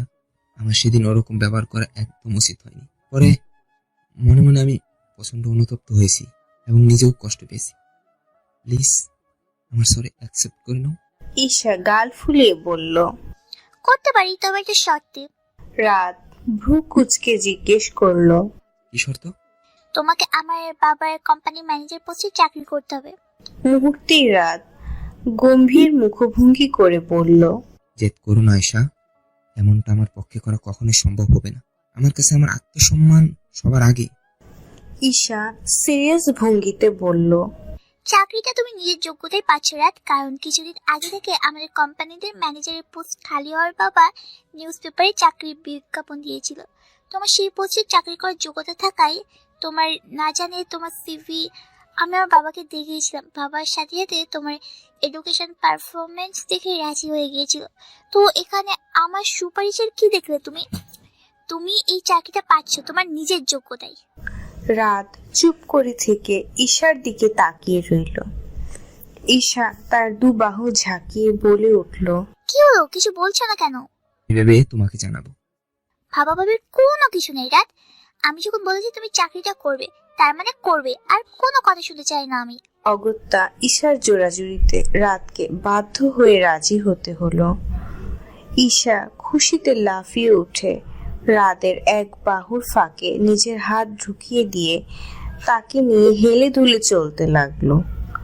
রাত প্রথমে বিস্মিত হলেও পরক্ষণে ঈশার উচ্ছ্বসিত হাসি মাখা মুখটা দেখে নিজেও হেসে উঠল। সেদিন মেয়েটার কান্না ভেজা চেহারার পরিবর্তে আজকের হাসি মাখা উচ্ছ্বসিত চেহারাটা দেখে তার মনে ভীষণ শান্তি লাগলো। চলতে চলতে হঠাৎ আইসক্রিমের ভ্যান দেখে ঈশা রাতকে উদ্দেশ্য করে বলে উঠল, আইসক্রিম খাবো রাত, আমি আইসক্রিম কিনে দাও। বলে নিজেই টেনে টেনে রাতকে আইসক্রিমওয়ালার কাছে নিয়ে গেল ঈশা। রাত বলল, এই ঠান্ডার মধ্যে আইসক্রিম খাবে, ঠান্ডা লেগে যাবে না তোমার? আরে কিছু হবে না, তুমি কিনে দাও তো। আচ্ছা, তবে একটার বেশি কিন্তু নিতে পারবে না। আচ্ছা বাবা। বলে রাত ঈশাকে চকলেট ফ্লেভার একটা কোন আইসক্রিম কিনে দিল। আইসক্রিম খেতে খেতে ঈশার ঠোঁটের কোণে কিছুটা আইসক্রিম লেগে থাকে। রাত নিজের হাতে সেটা পরিষ্কার করে দিতেই ঈশা চমকে ওঠে। পরক্ষণেই লজ্জায় ব্লাশ করতে থাকে। রাতও ঘটনা বুঝতে পেরে অপ্রস্তুত ভঙ্গিতে মাথা চুলকে অন্যদিকে তাকিয়ে নেয়। দুজনকে অস্বস্তি ঘিরে ধরলেও কিছুক্ষণ পরে পাশাপাশি হাতে হাত রেখে পথ চলতে থাকে। এগুলো কিসের পেপার স্যার? অফিসের কেবিনে তানভীর সামনে একটা ফাইলে কতগুলো পেপারস রেখে দিয়ে সেগুলোতে সাইন করতে বলল এরিস।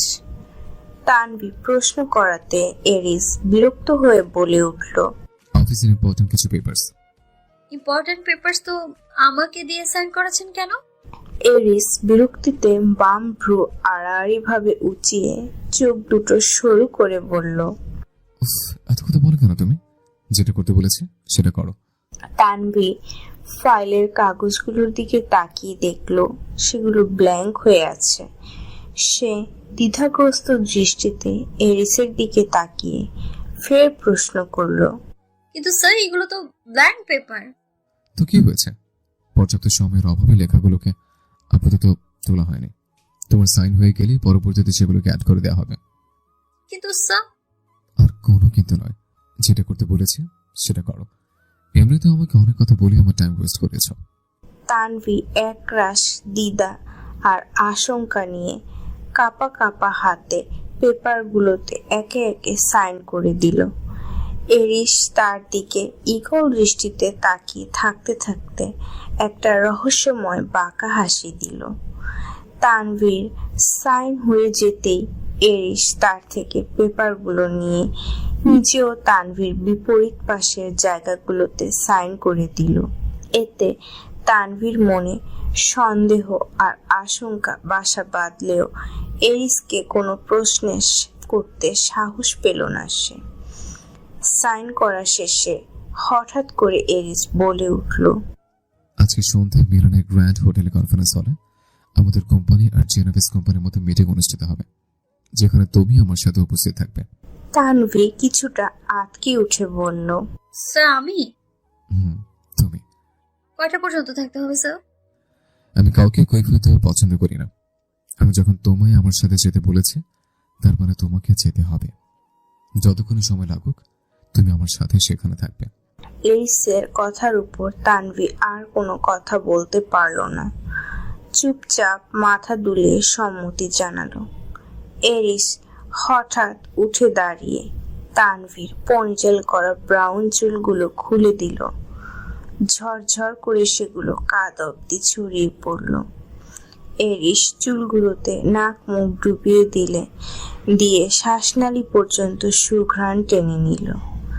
তারপর সেগুলোতে হাত দিয়ে স্লাইড করতে করতে শীতল কণ্ঠে বিড়বিড় করে বলতে লাগলো, তোমার কোমর অবধি লম্বা কালো চুলগুলো কেটে ফেলে কেন তুমি?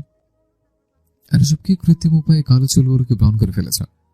আগে সে রূপে সাধারণের মধ্যে অসাধারণ ছিল তুমি, কিন্তু তবুও সব রূপেই তোমাদের আসক্ত হয়ে যায় আমি। এরিসের অস্পষ্ট কথার আগামাথা তানভি কিছুই বুঝতে পারল না। এরিসের হঠাৎ এত কাছে আসায় বিমূঢ় হয়ে দাঁড়িয়ে রইল সে। তারপর ফ্যাল ফ্যাল নয়নে এরিসের মুখ পানে তাকিয়ে রইল।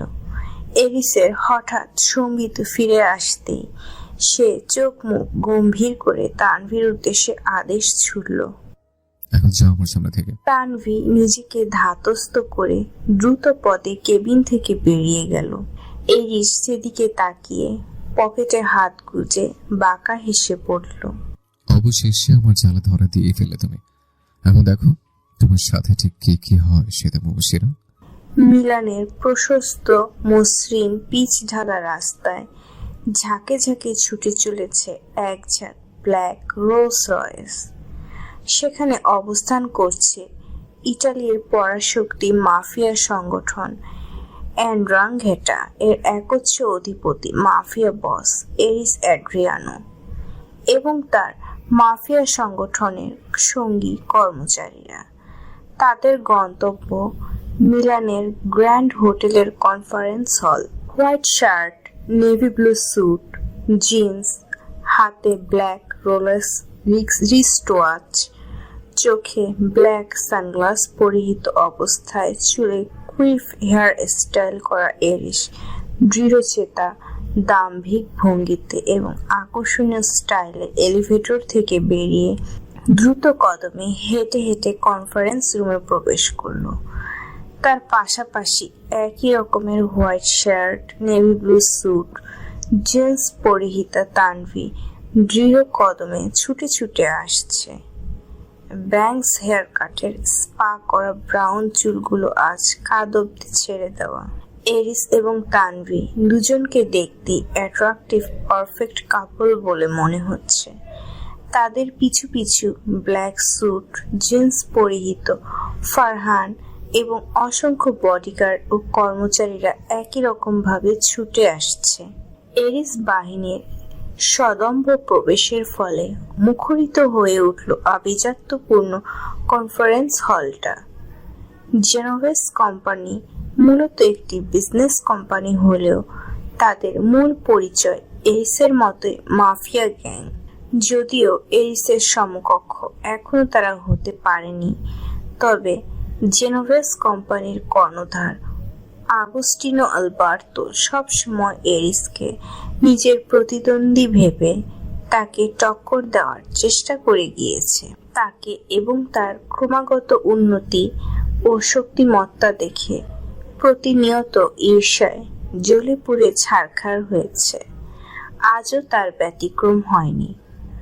অবশ্য আজকের বিজনেস ডিলের আড়ালে দুই গ্যাংয়ের মধ্যে আন্ডারওয়ার্ল্ডের বিভিন্ন গুরুত্বপূর্ণ চুক্তি সম্পাদন হবে। সেখানে কৌশলে সমস্ত চুক্তি নিজের আয়ত্তে নিয়ে নেওয়ার প্ল্যান করেছে আগস্টিনো আলবার্তো উঠে দাঁড়িয়ে এরিসের সাথে হ্যান্ডশেক করে উষ্ণ অভ্যর্থনা জানালো। একে একে তার গ্যাংয়ের বাকি সদস্যরাও উঠে দাঁড়িয়ে তাকে সাদর অভ্যর্থনা জানালো। কিন্তু এরিস নির্বিকার হয়ে দাঁড়িয়ে রয়েছে, যেন এসবে তার কোনো ইন্টারেস্ট নেই, কারণ সে বহু আগে থেকেই এসবে অভ্যস্ত। হঠাৎ আগস্টিনোর নজর গেল এরিসের পাশে গুটিসুটি হয়ে দাঁড়িয়ে থাকা তানভীর দিকে। চোখ ছোট ছোট করে সে এরিসের কানের কাছে মুখ নিয়ে ইটালিয়ান ভাষায় ফিসফিস করে জিজ্ঞেস করলো, মেয়েটাকে মিস্টার আদ্রিওনো? বেশ আকর্ষণীয় আর সুন্দরী তো। আগস্টিনোর চোখের দৃষ্টি এবং কথার ইঙ্গিত বুঝতে পেরে মুহূর্তেই চোয়ালচূড়া শক্ত হয়ে গেল এরিসের। দাঁতে দাঁত চেপে নিজেকে যথাসম্ভব শান্ত রাখল সে। এই মুহূর্তে নিজের কন্ট্রোল হারাতে চায় না সে। একবার ডিলটা সম্পন্ন হয়ে গেলেই এই আগস্টিনোর ব্যবস্থা সে নিজ হাতে করবে। সকলে মিলে কনফারেন্স রুমে ছড়িয়ে ছিটিয়ে বসে পড়ল। এরিসের পাশের চেয়ারে তানভি বসে রইল। সে এরিসকে বিভিন্ন কাগজপত্র এগিয়ে দিয়ে এবং সেগুলোর ব্যাপারে বিস্তারিত বলে দিচ্ছে। অন্যদিকে আগস্টিনোর কুটিল দৃষ্টি তানভীর দিকে নিবদ্ধ হয়ে আছে। কাজ এবং কথার মধ্যে থাকলেও সেটা দৃষ্টি এড়ালো না এরিসের। হঠাৎ নিয়ন্ত্রণ হারিয়ে সে রেগে গিয়ে উল্টাপাল্টা কিছু করতে যাবে, তখনই ফারহান তার কাছে ছুটে এসে তাকে কানে কানে কিছু একটা বলে থামিয়ে দিল। তবে রাগ বিন্দু মাত্র কমলো না এরিসের। ভিতরে ভিতরে সেটাকে পুষে রাখলো সে। আন্ডারওয়ার্ল্ডের ইন্টারন্যাশনাল সমস্ত smuggling, drugs business, illegal weapons আদান প্রদান, ব্ল্যাক মানি চুক্তি ও লেনদেন, প্রোটেকশন জার্কেট, হিউম্যান ট্রাফিকিং সম্বন্ধনীয় সমস্ত গোপন চুক্তি সম্পাদন এবং দুই গ্যাংয়ের বিবাদমান গ্যাংস্টারদের মধ্যে চুক্তি সম্পন্ন করা ইত্যাদি ডিল এন্ড্রাঙ্গেটা এবং জেনোভেস মাফিয়া সংগঠনের মধ্যে অনুষ্ঠিত হলো। দীর্ঘ 2.5 ঘন্টার আলোচনা এবং বিভিন্ন চুক্তিতে তানভি একের পর এক অবাকের শিকার হয়েছে যখন বুঝতে পেরেছে যেখানে সে এসেছে সেখানে মাফিয়া আন্ডারওয়ার্ল্ডের গোপন কথাবার্তা এবং চুক্তিগুলো বাস্তবায়নের কাজ চলছে। তখন আর এক মুহূর্তও সেখানে থাকতে চায়নি সে। এরিস এবং তার আশেপাশের মানুষগুলোকে সেই মুহূর্তে ভীষণ ভয় করছিল তার, কিন্তু তবুও কাউকে কিছু বুঝতে দেয়নি। কে আপনি? ছাড়ুন আমার, ছাড়ুন। পুরো কথা শেষ করার আগেই একটা শক্ত পুরুষালী হাত তানভীর মুখ চেপে ধরল। হাতের মালিকটা অন্য হাত দিয়ে তার কোমল শরীরটা আষ্টে পৃষ্ঠে জড়িয়ে ধরে রেখেছে। তানভি নড়াচড়া কিংবা চিৎকার করার শক্তিটুকু পর্যন্ত পাচ্ছে না। এরিসদের মিটিং শেষ হওয়ার পরপরই তানভি ওয়াশরুমে এসেছিল চোখে মুখে পানি ছিটিয়ে নিজেকে শান্ত করার জন্য, কিন্তু হঠাৎই পেছন থেকে অচেনা কেউ একজন তাকে আক্রমণ করে বসে। অনেকক্ষণ ধরে ধস্তাধস্তির এক পর্যায়ে হঠাৎ একটা অস্ফুট গোঙানির আওয়াজ শুনতে পায় তানভি। মুহূর্তেই সেই শক্ত পুরুষালী হাত জোড়া তার মুখ এবং শরীর ছেড়ে দেয়। তানভি দ্রুত পেছনে ঘুরে তাকাতেই তার চোখ দুটো বিস্ফোরিত হয়ে যায়। অস্ফুট স্বরে চিৎকার করে ওঠে, দু হাত দিয়ে মুখ চেপে ধরে সে। প্রচন্ড হতবিহ্বল হয়ে সামনে তাকিয়ে সে দেখতে পায় এরিসের ভয়ঙ্কর রাগান্বিত দেহাবয়ব। তার হাতে একটি প্রকাণ্ড লোহার রড। ঘাড় সামান্য কাত করে সে নিচের দিকে অগ্নিদৃষ্টিতে তাকিয়ে রয়েছে। নিচে তাকাতেই আরেক দফা শিউরে উঠল তানভি। সাদা ফ্লোরে নিথর অবস্থায় পড়ে রয়েছে আগস্টিনো আলবার্তো। তার মাথা ফেটে রক্ত গড়িয়ে পড়ে সাদা ফ্লোরে লাল তরলে রঞ্জিত হয়ে গিয়েছে। সমস্ত মুখমণ্ডল, শরীর এবং সাদা শার্ট, কালো জিন্স রক্তে চুপচুপে হয়ে গিয়েছে। তবে এখনো অস্ফুট গোয়ানি করে যাচ্ছে সে। এরিস হাঁটু ভেঙে তার কাছে বসলো। তাকে এই মুহূর্তে ভয়ঙ্কর এক সাইকোপ্যাথের মতো দেখাচ্ছে। আগস্টিনোর দিকে ভয়ঙ্কর দৃষ্টিতে তাকিয়ে থাকতে থাকতে প্যান্টের পকেট থেকে নিজের প্রিয় টু সাইডেড শোরটা বের করে আনলো এরিস। তারপর কোনো কথা ছাড়াই সেটাকে দুভাগ করে সোজা আগস্টিনোর দুই চোখে ঢুকিয়ে দিল। প্রচন্ড ব্যথায় তীব্র আর্তনাদ করে উঠল আগস্টিনো। এরিস কিছুটা উঠে বসে নিজের বাম পা দিয়ে তার মুখ চেপে ধরে রইল। এরপর ভয়ঙ্কর শীতল কণ্ঠে হিস হিস করে বলতে লাগলো, আমার কলেজের গায়ে হাত দিয়েছিস তুই? তোর এত বড় সাহস! তোর শরীরের প্রতিটা অঙ্গ প্রত্যঙ্গ লোমকূপ আজকে দুঃসাহস দেখিয়েছে। তাই তোর শরীরের প্রতিটি কোণাকে নিজ হাতে চরম শাস্তি দেব আমি। বলে আগস্টিনোর জিহ্বা, নাক, কান, কণ্ঠনালীর শিরা সহ শরীরের প্রতিটি শিরা ও উপশিরা নিখুঁতভাবে সূত্রা দিয়ে কাটতে লাগলো এরিস। তারপর একে একে তার দুই হাত এবং দুই পা কেটে ফেললো। তারপর জীবিত অবস্থাতে আগস্টিনোর সমস্ত শরীরের চামড়া উঠিয়ে ফেললো। আগস্টিনোর দেহে তখনও ক্ষীণ প্রাণ সঞ্চার ছিল। অস্ফুট আর্তনাদ করতে করতে নিজের মৃত্যুর জন্য গভীর প্রতীক্ষা করছিল সে। এরিস সবশেষে আগস্টিনোর বুক চিরে কলিজা, হৃৎপিণ্ড, ফুসফুস, যকৃত সহ সমস্ত অঙ্গ প্রত্যঙ্গ বের করে নিয়ে আসলো। আগস্টিনোর প্রাণ পাখি সেখানেই দেহ ছাড়ল। তার ক্ষত বিক্ষত শরীরটাকে প্রচন্ড আক্রোশে বার কয়েক লাথি মেরে এরিস রক্তমাখা শরীরটা নিয়ে উঠে দাঁড়ালো। তখনই আগস্টিনোর কতগুলো পার্টনার এই দৃশ্য দেখতে পেয়ে এরিসের উপর হামলা চালাতে গেলে এরিস দুই পকেট থেকে দুটো রিভলভার বের করে দুই হাতে প্রচন্ড দক্ষ হাতে সেগুলো চালাতে চালাতে তাদেরকে একে একে মোকাবেলা করতে লাগলো। ফারহানও ঠিক সেই মুহূর্তেই কোথা থেকে দলবল নিয়ে ছুটে এসে এরিসের সাথে সাথে পিস্তল বের করে সবাইকে গুলি ছুটতে লাগলো। গোলাগুলির আওয়াজ শুনে একে একে আগস্টিনোর বাকি পার্টনাররাও ছুটে এলো। বিশাল বড় ওয়াশরুম এবং সেটার আশেপাশের এরিয়াটায় দুই পক্ষের মধ্যে অনেকক্ষণ যাবৎ তীব্র সংঘর্ষ চলতে লাগলো। এরিসের গ্যাংয়ের অনেকে আহত হলেও সুদক্ষ শুটাররা আগস্টিনোর গ্যাংয়ের প্রত্যেক সদস্যকে ধরাশায়ী করে ফেলল। তারপর প্রত্যেকে আগস্টিনোর ক্ষত বিক্ষত মাংসপিণ্ডটা সহ তার দলের আহত নিহত সকল সদস্যদের উঠিয়ে নিয়ে বাহিরে চলে গেল। মুহূর্তের মাঝে অবশিষ্ট বাকি কর্মচারীরা ফ্লোরে এবং দেয়ালে লেগে থাকা সমস্ত রক্ত ধুয়ে মুছে সাফ করে দিল। এরিস তানভীর দিকে তাকাতেই দেখতে পেল তানভী দেয়ালের এক কোণের সাথে একেবারে চেপে বসে থেকে দুই হাঁটু বুকের কাছে নিয়ে রেখে দুই হাতে মুখ কান শক্ত করে চেপে ধরে চোখ দুটো বন্ধ করে প্রচন্ডভাবে কেঁপে কেঁপে উঠে ফোপাচ্ছে।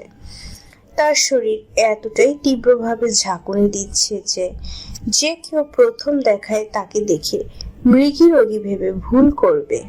এরিস তানভীর দিকে স্থির দৃষ্টিতে তাকিয়ে থাকতে থাকতে বেসিনের ট্যাপ ছেড়ে দিয়ে হাত মুখ পরিষ্কার করে নিল।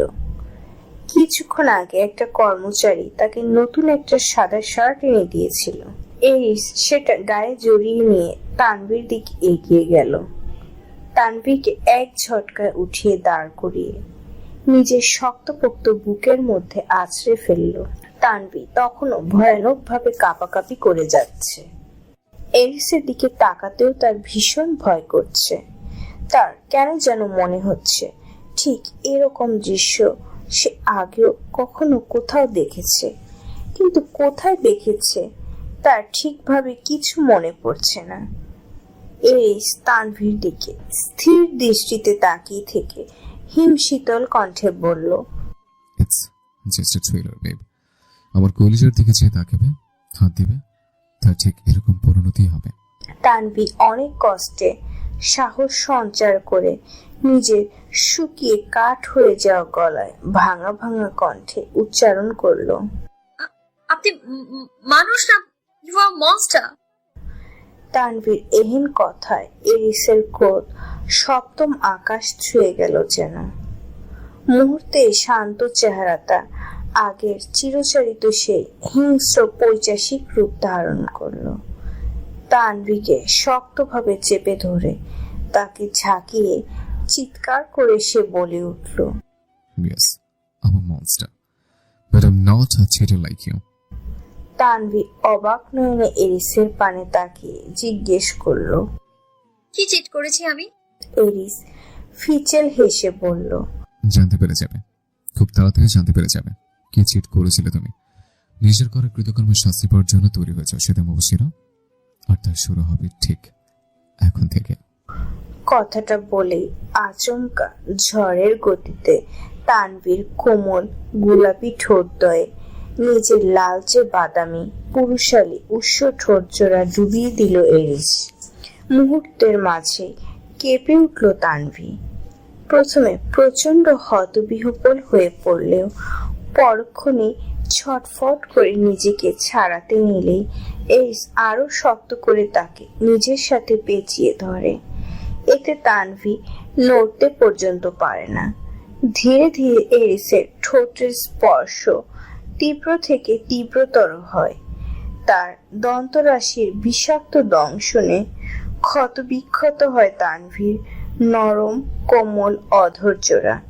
শ্বাস প্রশ্বাস নিতেও কষ্ট হতে থাকে। সে অস্ফুট আর্তনাদ করতে থাকলেও এরিসের তাতে ভ্রুক্ষেপ হয়নি। নিজের সমস্ত রাগ ক্ষোভ কষ্ট যেন আজকে তানভীর ঠোঁটের উপর ঝেড়ে ফেলবে সে। প্রায় 10 মিনিট পরে তানভীর ঠোঁটকে রক্তাক্ত ক্ষত বিক্ষত করে ক্ষান্ত হলো এরিস। ছাড়া পেতেই জোরে জোরে অনেকক্ষণ যাবৎ নিঃশ্বাস নিয়ে নিজের ঠোঁট জোড়া দু হাতে চেপে ধরল তানভীর। তার দু চোখ ছাপিয়ে অঝোর ধারায় অশ্রু বইতে থাকে। সে ঘৃণা এবং ক্ষোভ ভরা দৃষ্টিতে এরিসের দিকে তাকিয়ে থেকে বলে ওঠে, you bloody demon, I hate you.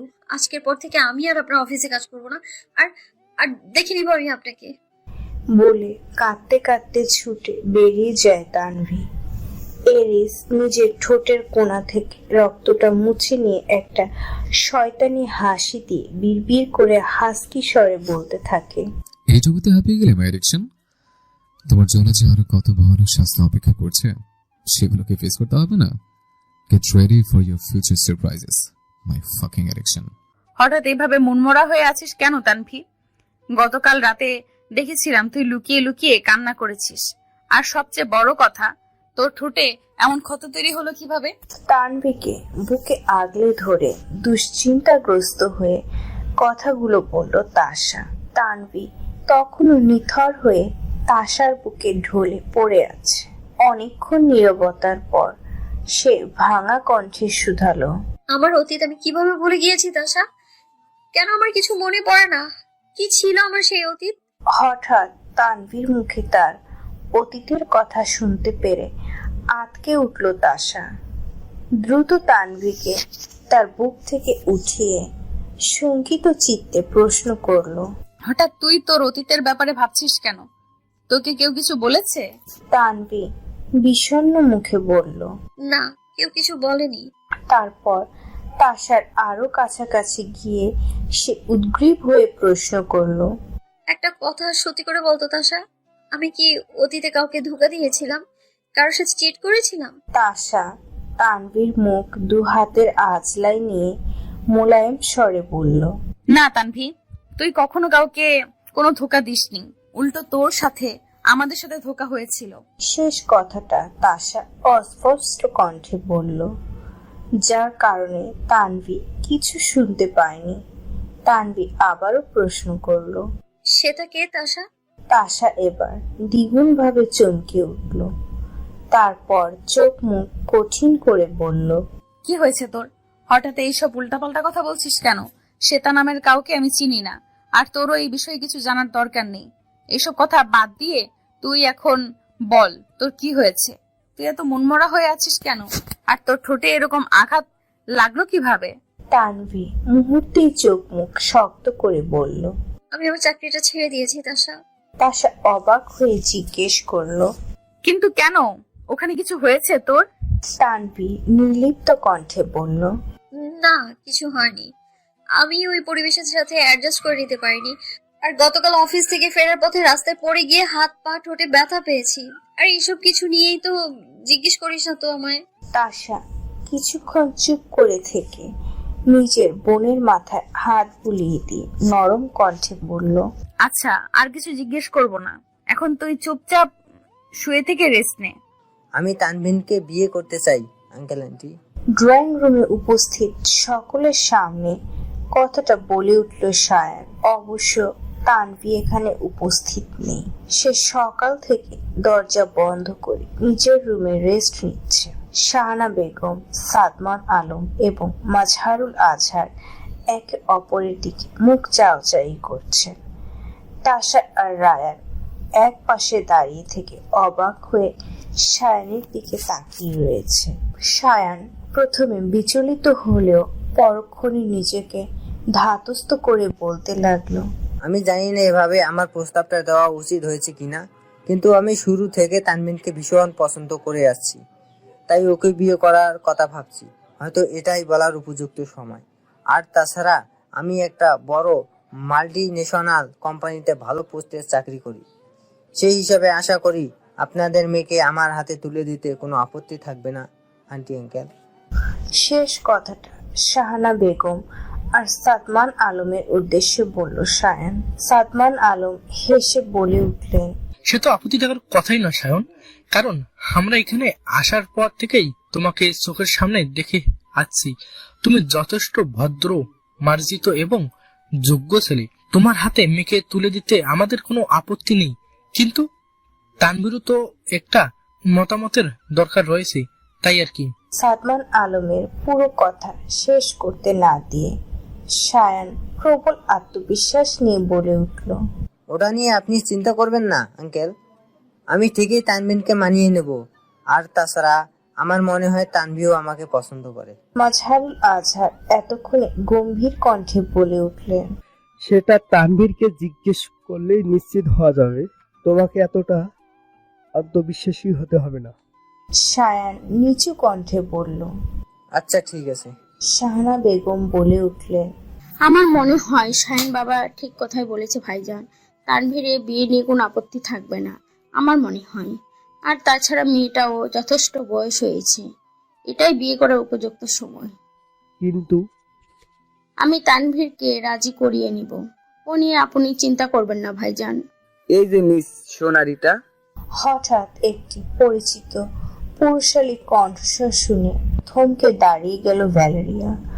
Say grocery shop থেকে কেনাকাটা করে ফিরছে। কনকনে শীতের মধ্যে তার পরনে লাইট ব্রাউন কালারের লং ওভারকোট, ঢেউ খেলানো বাদামি চুলগুলো পিঠময় ছেড়ে দেওয়া, ঘাড় ঘুরিয়ে তীক্ষ্ণ ধূসর চোখ জোড়া দিয়ে সে গাড়ি থেকে বেরিয়ে তার দিকে দ্রুত গতিতে ছুটে আসা ফারহানের দিকে তাকিয়ে রইল। ফারহানের পরনে আজ ফর্মাল গেট আপ নেই। স্কাই ব্লু রঙের একটি ফিনফিনে টি শার্ট আর ব্ল্যাক জিন্স পরা। ধূসর সিল্কি চুলগুলো খোলা বাতাসে উড়াউড়ি করছে। মুখে লেগে রয়েছে স্মিত হাসি। ভ্যালোরিয়ার কাছাকাছি এসে ফারহান চওড়া হেসে ইটালিয়ান ভাষায় প্রশ্ন করলো, কোথায় যাচ্ছিলেন আপনি? চলুন আপনাকে আপনার ডেসক্রিপশনে ড্রপ করে দিয়ে আসি। ভ্যালোরিয়া ঘুরে দাঁড়িয়ে কাট কণ্ঠে বলল, নো থ্যাংক ইউ। আপনি হঠাৎ এখানে? আমাকে স্টক করছিলেন নাকি? ফারহান হেসে জবাব দিল, ইটস আকো ইনসিনটেটস। এই যে মিস্টার, আপনি আমাকে সবসময় সেনোরিটা বলে ডাকেন কেন? ব্যাপারটা সেই দিন নাইট ক্লাবে আপনাকে আমি দিয়েছিলাম, আপনি ভুলে গেলেন নাকি? ভ্যালেরিয়া জবাব না দিয়ে উল্টো ঘুরে সোজা হাঁটতে লাগলো। ফারহান তার পিছু পিছু ছুটে যেতে যেতে পাশাপাশি অবস্থান নিয়ে হাঁটতে লাগলো। আরে এইভাবে চলে যাচ্ছেন কেন? রাগ করছেন বুঝি? ভ্যালেরিয়া বিরক্ত হয়ে বলল, ওহ, আপনি আমার পিছু নেওয়া বন্ধ করবেন কবে? ফারহান উল্টো প্রশ্ন করলো, আচ্ছা আপনার নামটা কি বলা যাবে? আপনার মাথা। আপনার মাথা? এই আবার কেমন নাম? দুনিয়াতে এত ভালো ভালো নাম থাকতে আজকাল এইসব কি আজগুবি নাম বেরাচ্ছে? ভ্যালেরিয়া কটমট চোখে ফারহানের দিকে তাকিয়ে বলল, আপনি একটা অসহ্য। ফারহান দ্রুত সেই কথার বিরোধিতা করে বলে উঠল, উফ, একদমই আমি অসহ্য নই। আমি হলাম নিউট্রেলা কোম্পানির সিও, এরিস অ্যাড্রিয়নের পার্সোনাল সেক্রেটারি। হঠাৎ এরিসের নাম শুনতে চোখে মুখে ঝলক দেখা গেল ভ্যালেরিয়ার, যেটা ফারহানের একদমই ভালো লাগলো না। তবে মুখে সেটা প্রকাশ করলো না সে। ভ্যালেরিয়া ফারহানের চোখের দিকে সরাসরি তাকিয়ে প্রশ্ন করলো, ওহ, আমি তো ভুলেই গিয়েছিলাম আপনি এরিস অ্যাড্রিনালের সেক্রেটারি। আচ্ছা, আমার বান্ধবী তানভি তো অ্যাডোয়ানির কোম্পানিতে চাকরি করতো, হঠাৎ ও সেই চাকরি ছেড়ে দিল কেন বলুন তো? সেটা তো আমি বলতে পারবো না, সেটা তো একমাত্র আমার বসই বলতে পারবে।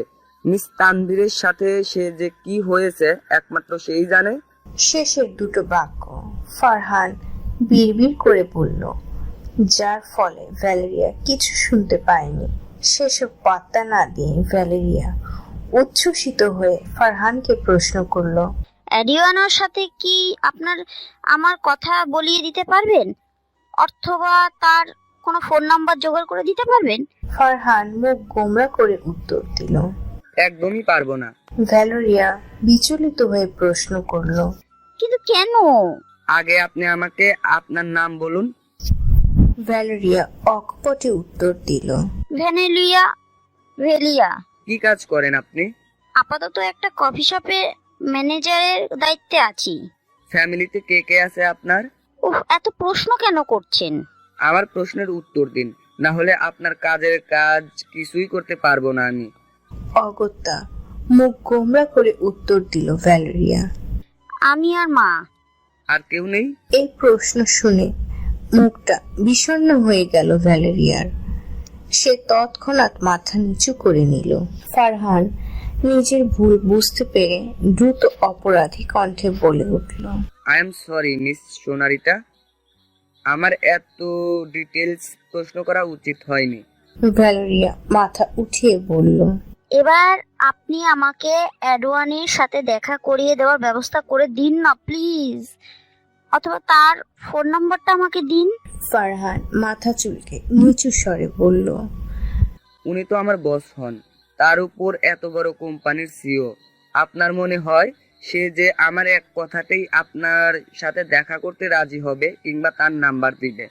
ভ্যালেরিয়া প্রথমে আহত হলেও পরক্ষণে ফারহানের প্রতি ভীষণ রাগান্বিত হয়ে উঠল। ফারহানের মুখের সামনে আঙ্গুল উঁচু করে ভ্যালেরিয়া রাগান্বিত স্বরে বলতে লাগলো, তার মানে আপনি এতক্ষণ আমার সাথে ঢপ মারছিলেন? আমার থেকে কথা বের করে নেওয়ার টেকনিক ছিল গেল? না মানে? ভ্যালেরিয়া হাত থাকা শাকসবজির ব্যাগটা দিয়ে ফারহানের শরীরে কয়েকটা আঘাত করে রাগী স্বরে বলে উঠল, আর কখনো যেন আমি আপনাকে আমার সামনে না দেখি। বলে গট গট পায়ে সামনের দিকে হাঁটা ধরল ভ্যালেরিয়া। ফারহান পেছন থেকে চেঁচিয়ে বলে উঠল, আরে শুনুন তো।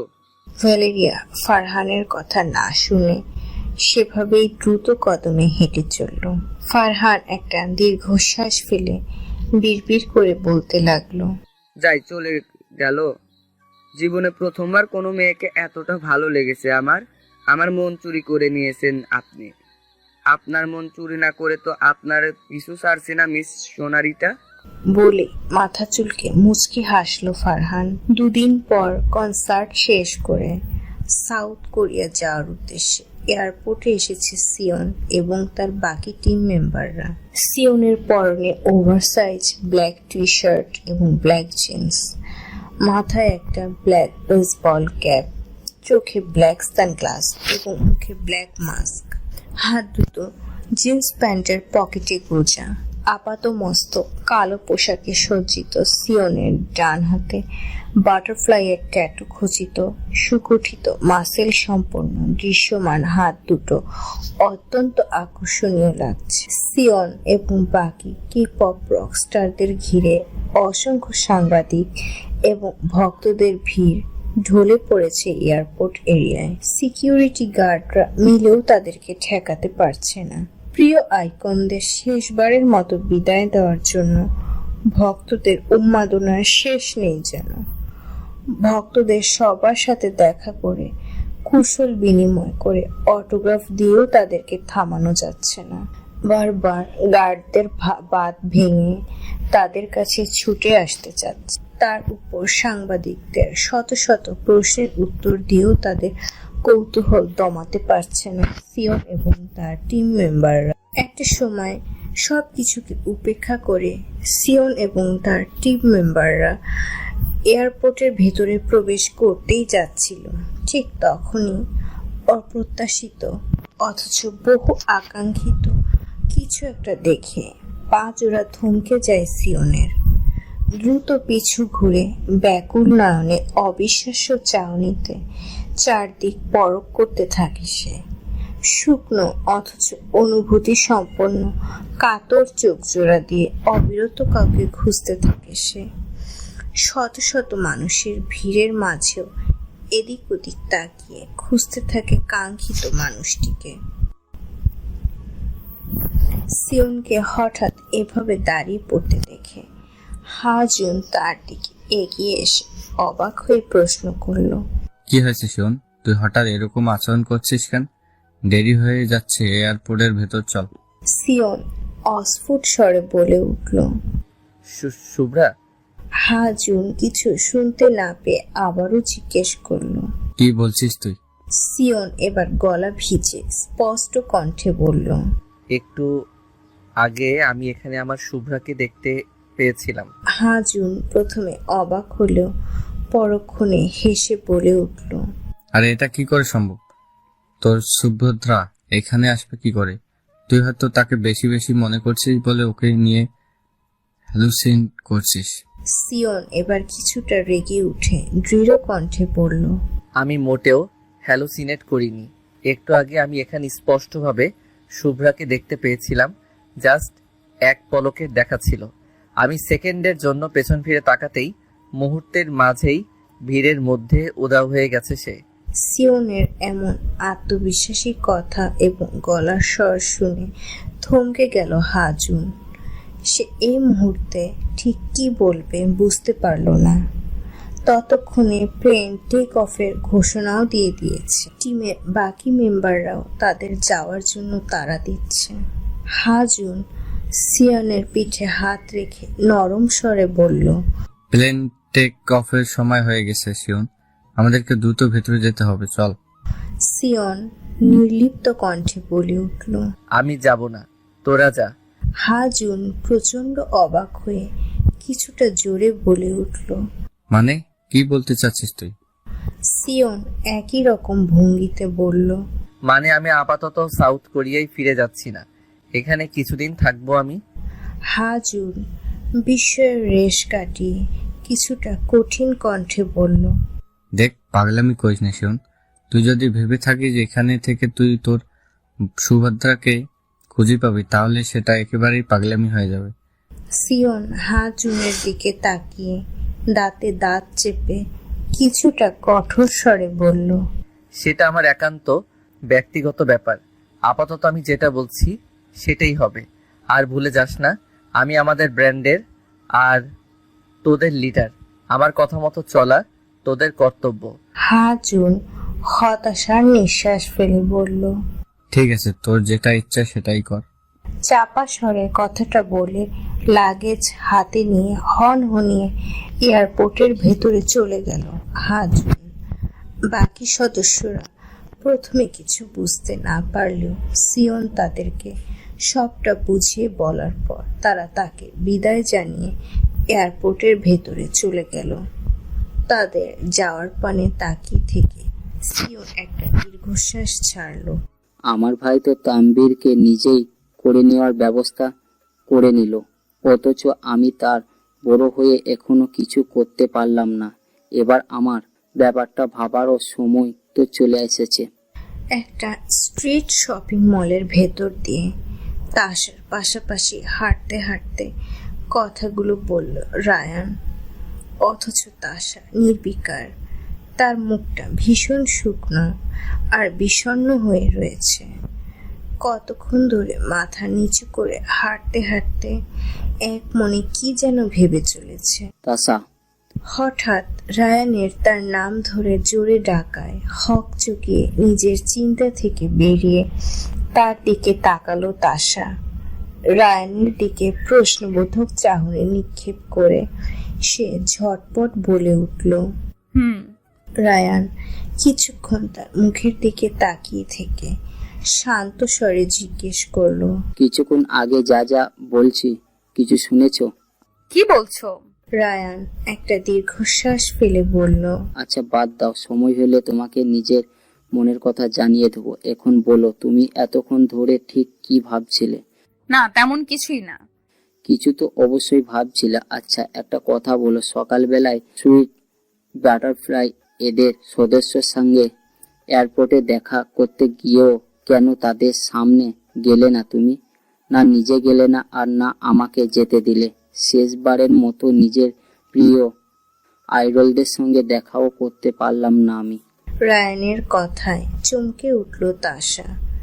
সে তো শেষবারের মতো প্রিয় মানুষটিকে প্রাণ ভরে দেখতে রায়ানের সাথে এয়ারপোর্টে গিয়েছিল।